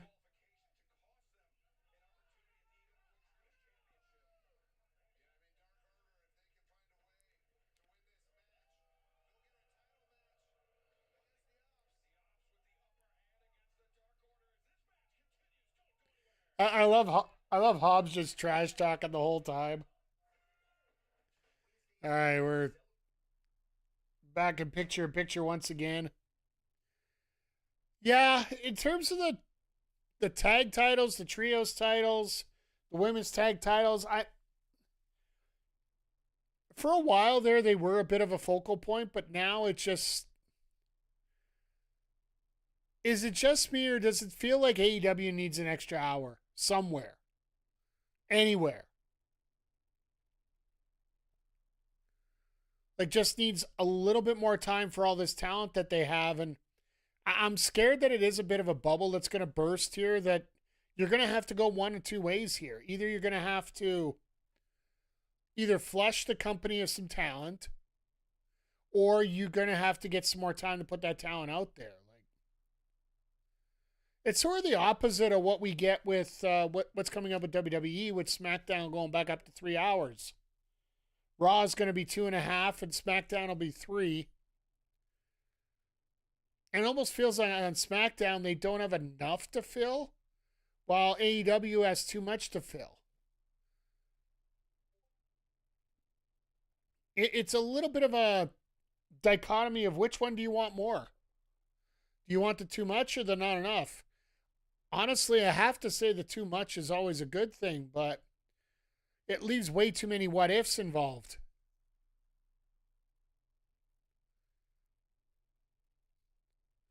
Well, I see this a Dark Order match that's really different here, because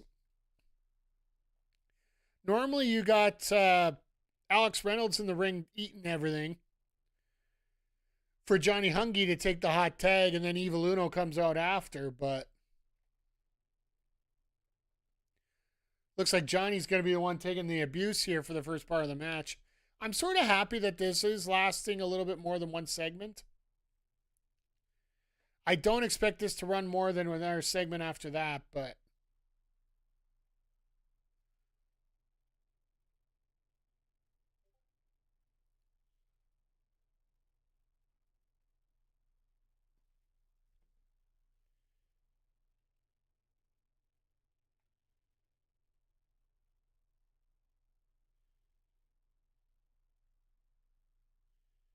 sorry, I just got a quick note that came up here.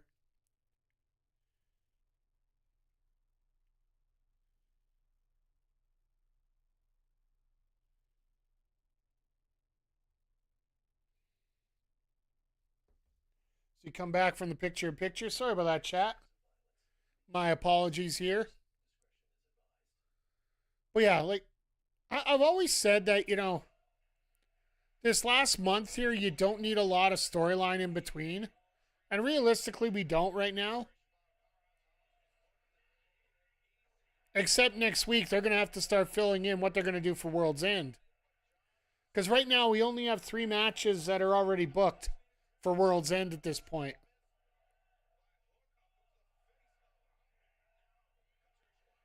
And the 3 matches are the semis and the final of the Continental Classic. So we don't even have wrestlers situated in there.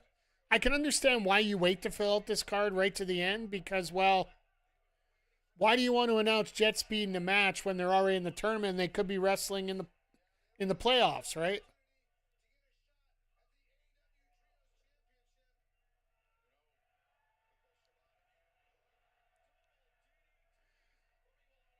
All right, Uno, try and do that to Hobbs.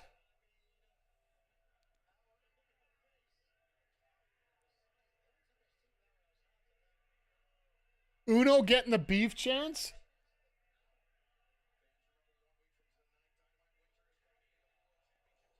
Ooh. That wasn't the best move.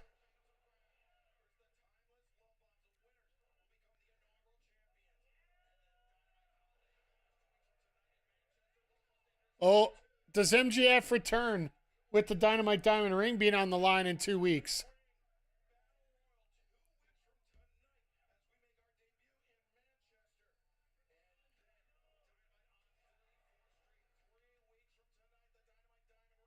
Oh, that's right, Christmas Eve. And that's going to be an early start. That is 4 p.m.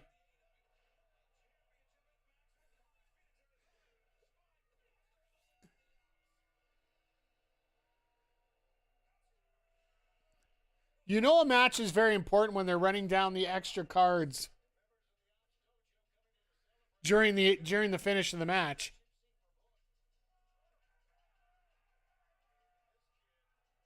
Well, Hangman did say that he was waiting for the end of the match.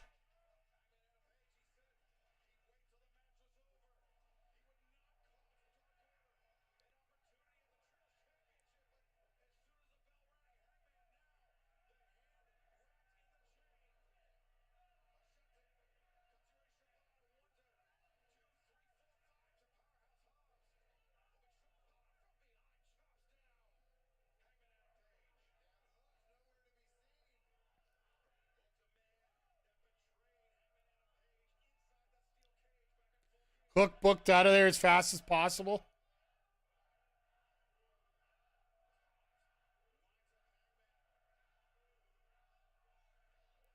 Well, Hobbs, you're a moron. Hangman's got a beer bottle. Except it's a clear beer bottle, so nobody in the crowd could see it.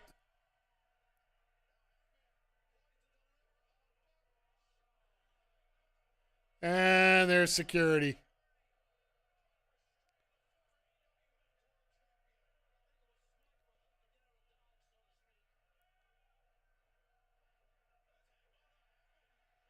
Oh, these guys. I think Hangman doesn't care about fines.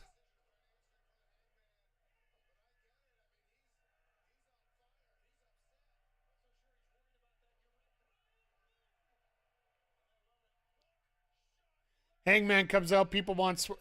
Well, it was 2-on-1, so that's why they were chanting for Swerve, right? Because they assume that if you're going to get one, you're going to get the other.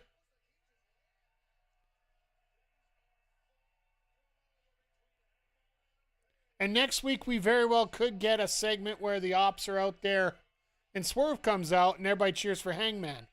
That's the question, do we see here going forward?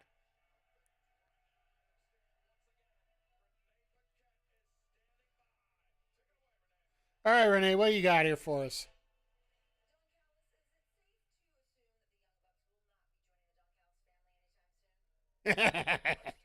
I love it, Renee.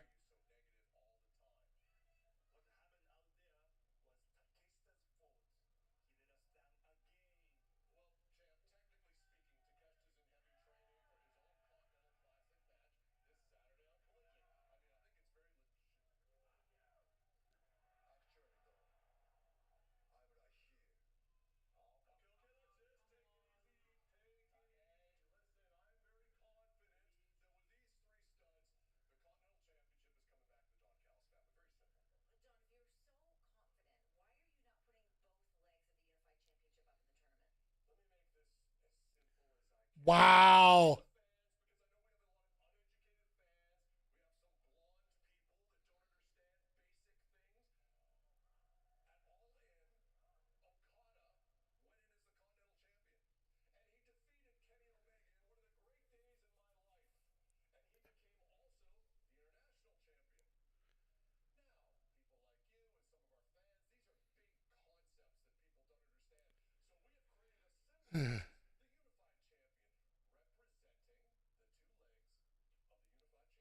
So the unified title is a bullshit title, in other words. No, this is about as stupid as it comes.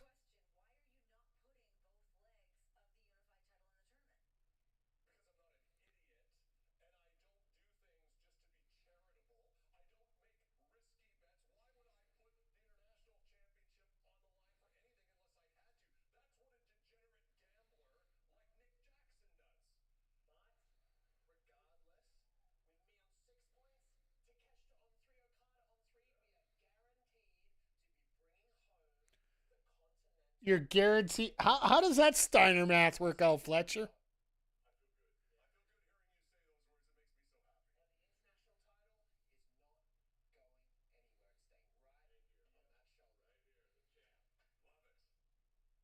That isn't even the international stuff. This is Tony. I love some of the work you do, but this story is just fucking stupid. You try to combine these titles, now you're separating them? Like, come on, bud. Get on a train and ride it for once. Don't just get off at the next stop and try and see where you can get another train hookup. Sometimes the train you're on is working. Ugh. But as we get into our main event here, we're going to run down about what we're going to be doing here in the next few weeks. Or next week, sorry. I guess we're straightening that out. Coming up tonight after we're done here, exclusively on Twitch, myself, Zodiac, PJC, and HPC here. We're all going to be joined together for a little online GM. This week we should have 3 guys in the Hall of Fame, maybe 4, maybe all 4 of us. We've hit that point where we're getting close to that, so make sure you stop by. This could be a very crowning night for all of us here. Tomorrow morning, we'll be back here with the Burning Shores DLC for Horizon Forbidden West. No stream Friday. I'll probably, if I can, I'm going to be live posting about the final battle. And then we'll be back here on Saturday with Collision. Fuck. My brain just... All of a sudden, sometimes my brain doesn't... We're going to go to Collision with the remainder of this week's matches for the Continental Classic. The final decision on what's going on with Darby Allin. And we're also going to get, after that, we're going to be getting into Marvel Tokon. I've gotten access into the beta. That is the new anime-style fighting game featuring Marvel characters. Sort of 4v4. It's a little bit more... it's better if you see it versus... it's better that you watch rather than me try to explain it. So, and then next Sunday, so many damn people have been asking after last Sunday's success. I guess we're Fortnite on Sunday. Myself and Vic had a great time. We got some others that have mentioned that they want to join us. So, yeah, I'm going to throw out the Fortnite signal. I don't know which character we'll use. We'll switch it up again. But we'll try and get some dubs again. See, we can try things out and have some fun. So, Monday, Tuesday will be TBA. You're on right now. There you go. You're already in there. And, yeah, I talked to Game Time Art. He's interested. I know Dodger Baseball wants. We have an old member of Backbreaker Gaming that wants to join us for that. So, might have to do some rotating in and out and whatnot. So, uh-oh.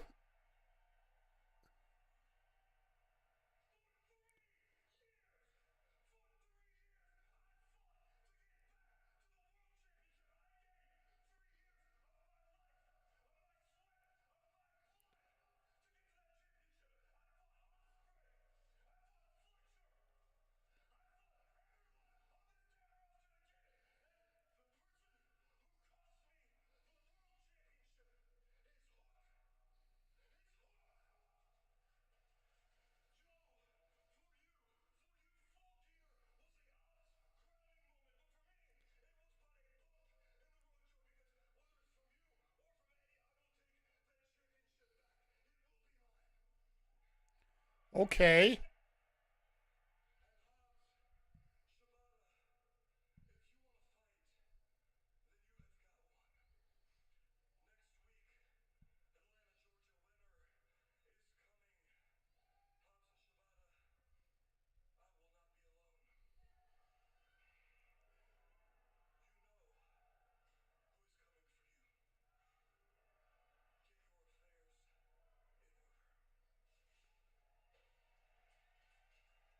Hangman and Swerve versus Shibata and Hobbs.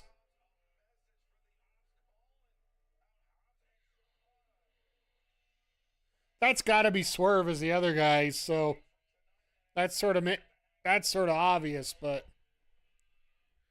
what's not obvious is what's going to happen in this match.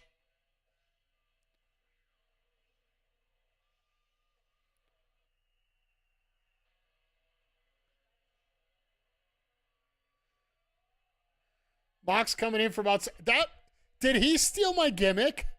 Did he steal my 2K25 gimmick? I think he did. If you guys watch my GM, my character gimmick is I'm a referee who literally gets out of his pickup truck and walks into the arena. He is literally stealing my gimmick right now. Now, if you ask me about it and I'm asking about any kind of... He can have it. But I will say that he's stealing my gimmick.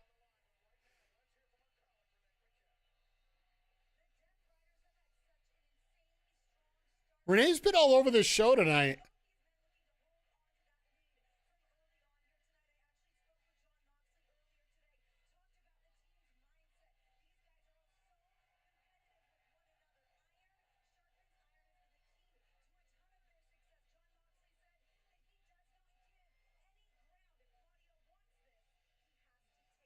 All right.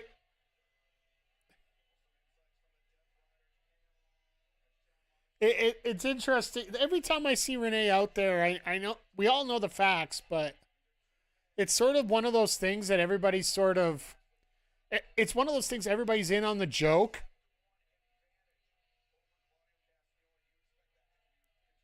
Like, everybody's in on the great joke. That's what's going on. But at the same time...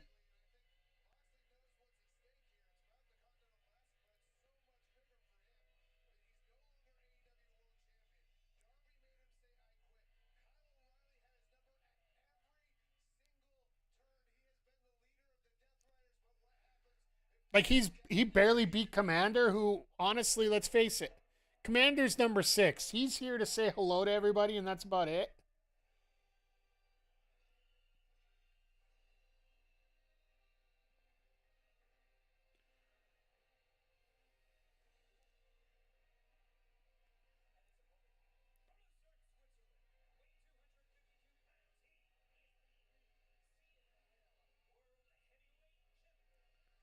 Pac's coming out with...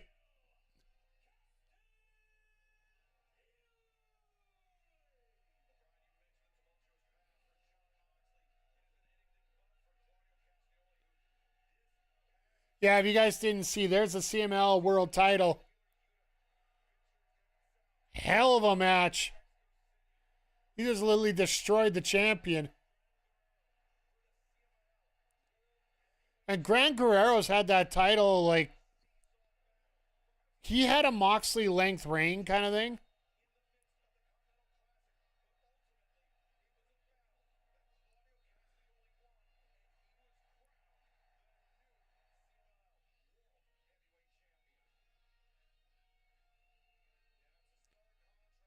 Yeah, this is going to be a lot of fun. And once again, everybody, I didn't get a chance to finish the entire spiel before we started, so just want to thank each and every one of you for being here tonight. Always appreciate you. Whether you've been chatting, whether you've been lurking, or whether you've been looking for a good time, it's always great to have you here, whether you're watching on YouTube or on Twitch. We're into the last month of the year. And I have seen who the most frequent viewers are, and I know you are.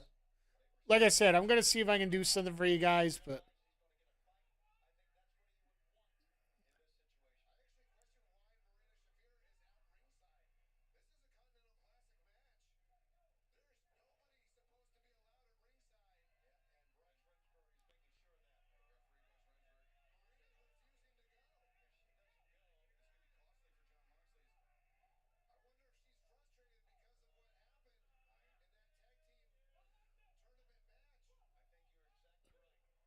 So, if Marina walks in, Mox gets fired. I'm just throwing that in there right now.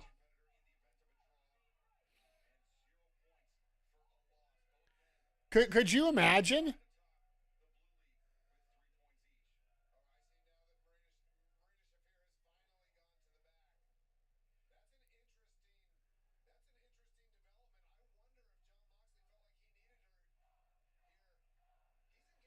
Why would...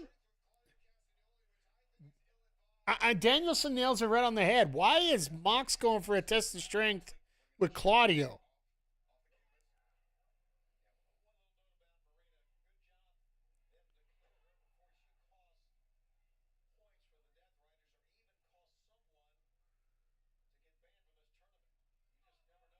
No, it's not for the tournament.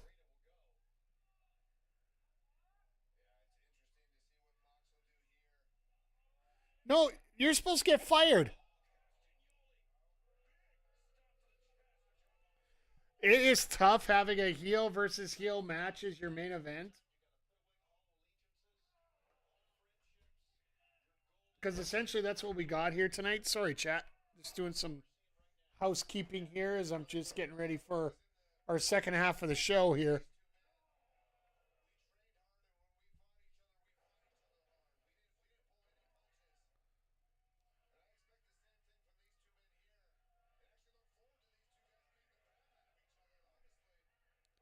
Well, of course, Danielson's going to look forward to having these two beat the crap out of each other.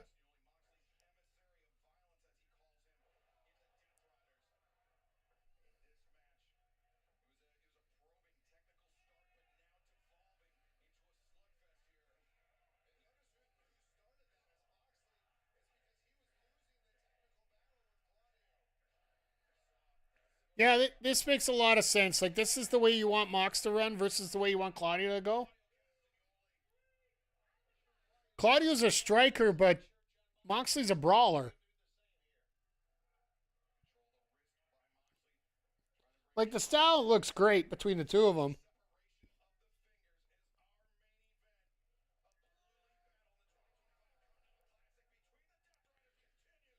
But yeah, the winner between these two is going to have a leg up going into that second playoff spot, which I honestly feel that Takeshita's going to...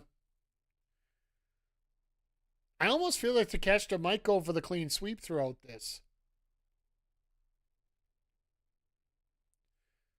Because the only other story we could get is if Okada gets... like, if they're starting to hype up that you're banned from the tournament, not from AEW, I almost feel there's a way that if Okada gets eliminated, he fucks over Takeshita.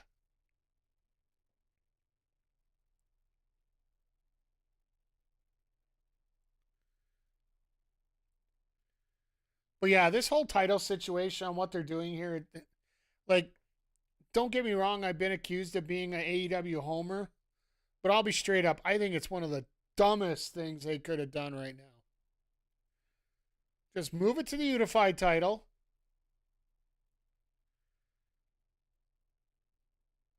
And just move the winner of the tournament to the unified title and just go from there. You don't need to separate those titles in, because if you're going to have another title out there, like, you just introduced the national title. Is that just a way of getting somebody into off TV? Give them a title and be off TV? I get that Tony Khan is a boxing fan, and this is where it all stems from. Like, for people that are asking, why are there so many titles in AEW? Which, by the way, I think there's only 2 more titles than WWE for the record, but not that we're counting numbers. But it feels that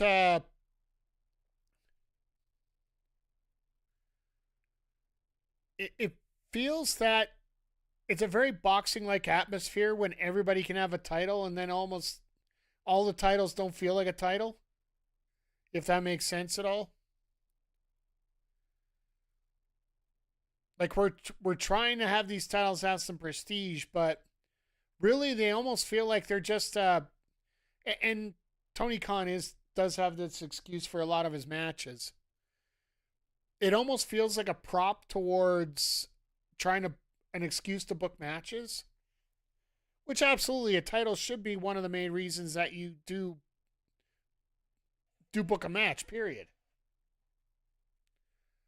Sorry, I thought we went back to regular TV here. Sorry about that, chat. But yeah, I really hate to see these titles turn into a prop. And that's... the more you get, the more likely it turns into that, right?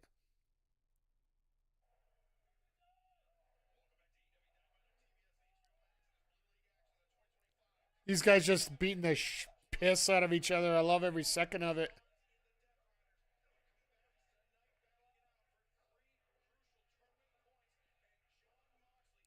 Oh, Moxley's bleeding already. That's great. When's the last time you seen Mox go for a swing?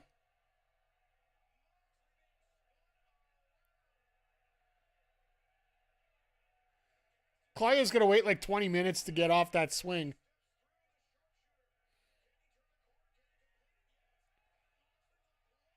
Moxley's blood is all over the place after that spin. Maybe that's a good thing that this is the last match of the night. Well, I guess they're going to film some Ring of Honor yet.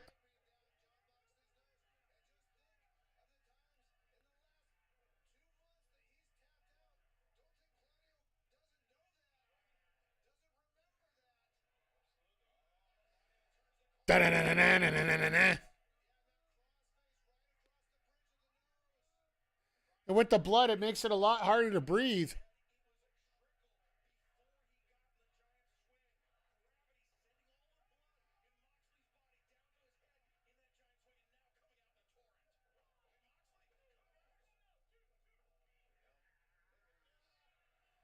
Now switch it over the Bulldog choke. I love this back and forth because these two guys know exactly what's going on. And now Claudio's bleeding. Or is that dripping?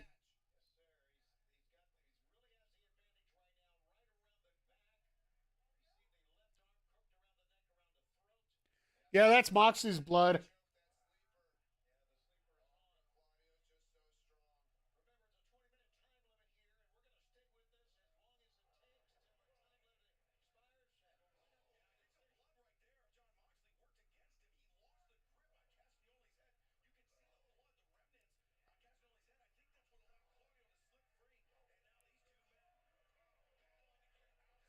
Here we go. Hockey fight.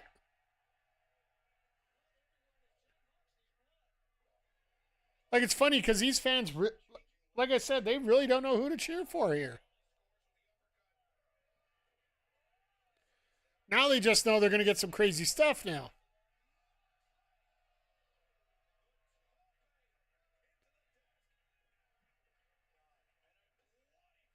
And we're getting a close-up of Mox blood. That's great.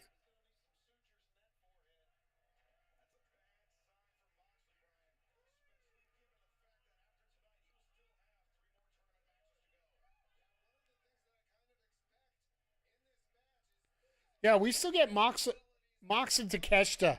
Just think about that. Like, we've seen Claudio Takeshita, I do believe, last year.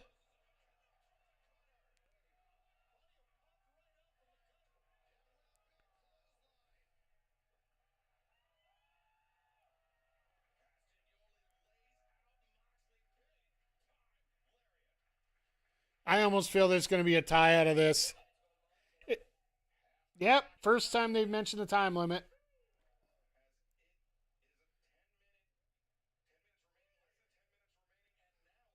Excalibur even lost it there.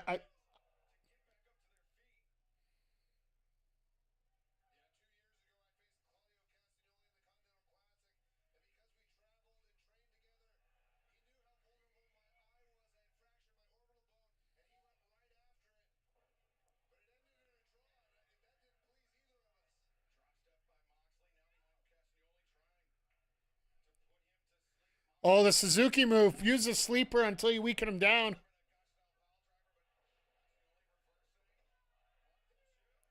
I thought he was going for the neutralizer.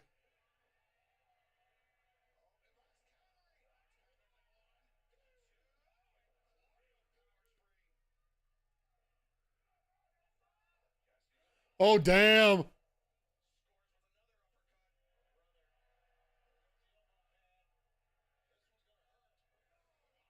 Right on the elbow.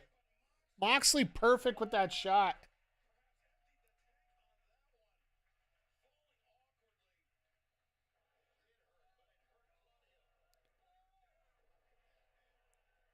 Hurt both these guys, but yeah, this is the first time they're mentioning the 10 minutes, so it almost feels like they're going to go the full 20.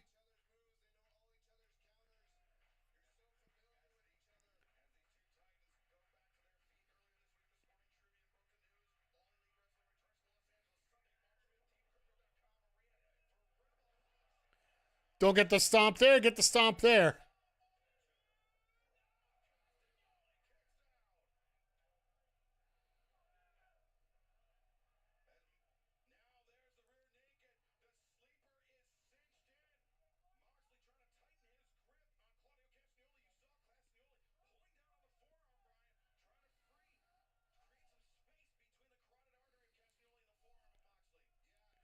Now he's trying to do the cravat choke, which ain't going to work either.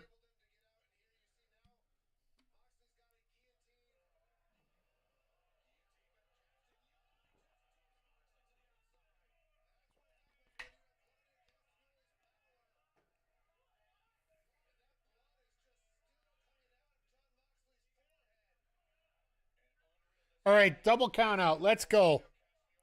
Piss off the entire crowd to end the night.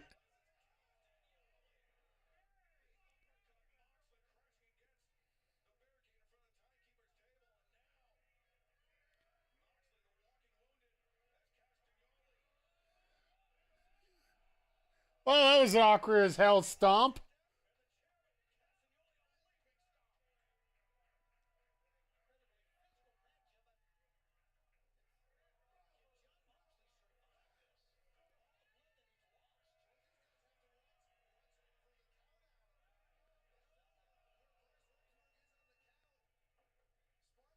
It's Remsburg. He's a moron.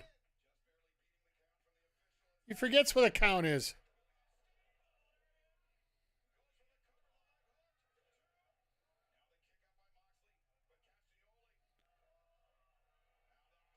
Ricola bomb. It's been a while since he's used that.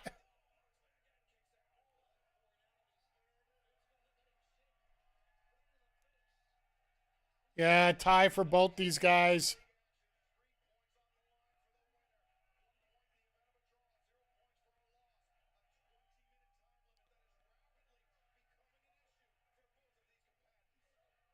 We knew we were going to get some ties here. This almost feels like the most obvious one of the bunch.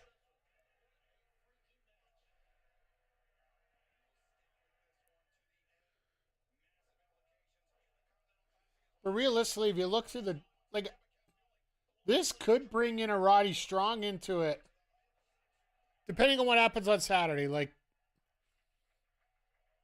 honestly, we got Roddy and Orange going on Saturday, and I'm just going with the assumption that Takeshi's going to beat Dorada.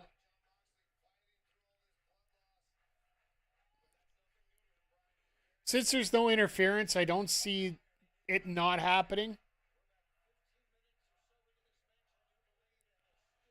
But essentially, who loses between Roddy and Orange is probably going to be out of it.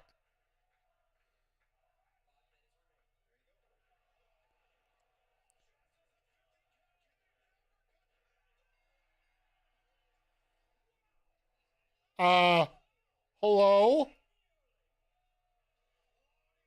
I'll shut up for the moment.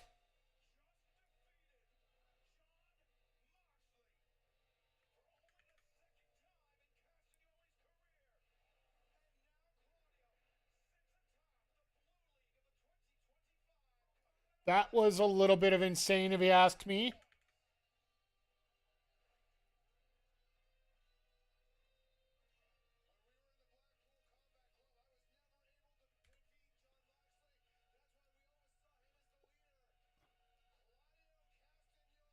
Let's get this update up right now. Like, that is nuts. Moxley making somebody else. Isn't that the way it works? Even though Claudio is pretty much a made man, but...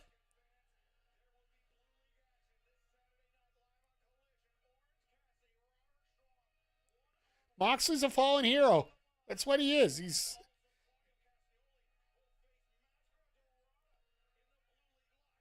Oh shit, they're moving the draw around. What the... Folks, they're doing back-to-back nights, so guys don't have... Because they're flying over to Europe. That makes sense. All right, I'll just shut my mouth. Like, the big thing is Darby's going to have to run the gauntlet at the end, right? They just announced that we're getting Takeshita Moxley on Saturday. Like, by the end of this week, Moxley could be out of the tournament. He really could, because if he ends up getting 2 losses,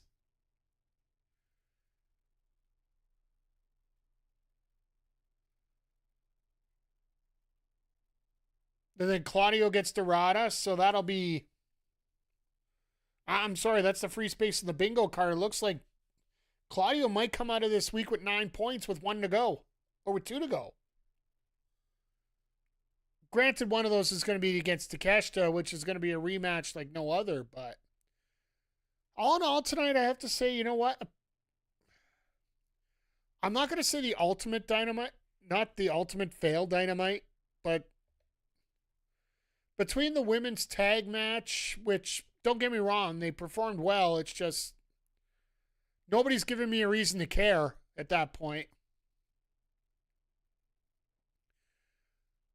And the three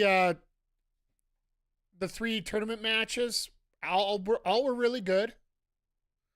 This one especially, even though there were 2 heels in it, the crowd didn't know where to go. It picked up and it went well. And the fact that Claudio gets that spot, I'm very happy for that. I'm actually happy that it went that way instead of having to try to figure it out meandering with a tie and then starting to think about all that stuff, because a tie is pretty much what you expect at this point. But and then of course the Dark Order getting, I don't want to say punk because they actually got some offense in, but they lost rather handily to the Ops. Then Hangman Page coming out, so we're gonna get Shibata and Hobbs versus Swerve and Hangman. Not the worst pick in the world for matches, so. But yeah, that's going to wrap it up here for the Dynamite portion of the show. Thank everybody for being here. For those on YouTube, unfortunately, we're going to have to bid you adieu tonight, as we are Twitch exclusive for the MyGM part of the show. So, yeah, pop over to twitch.tv/MikeTheRef. We are going to be running our MyGM mode coming up here. I already got the Xbox loaded, so. Well, yeah, next time we'll be back live is on Saturday with AEW Dynamite. My last Saturday Night Dynamite of the year. Because the next 2 weekends they're running in the afternoon, and unfortunately I work for a living, so I won't be able to do them live. And the last one of the year is going to be on Christmas Day, so that's on a Thursday, so we'll be doing that then. So, but as always, folks, thank you for checking out the Backbreaker Video YouTube channel. Check out a lot of the other content we have on there involving independent wrestling here in the city of Edmonton, Alberta, Canada. And as always a pleasure to be here. Always a pleasure to be here with you. And we'll see y'all here next time on the Backbreaker Video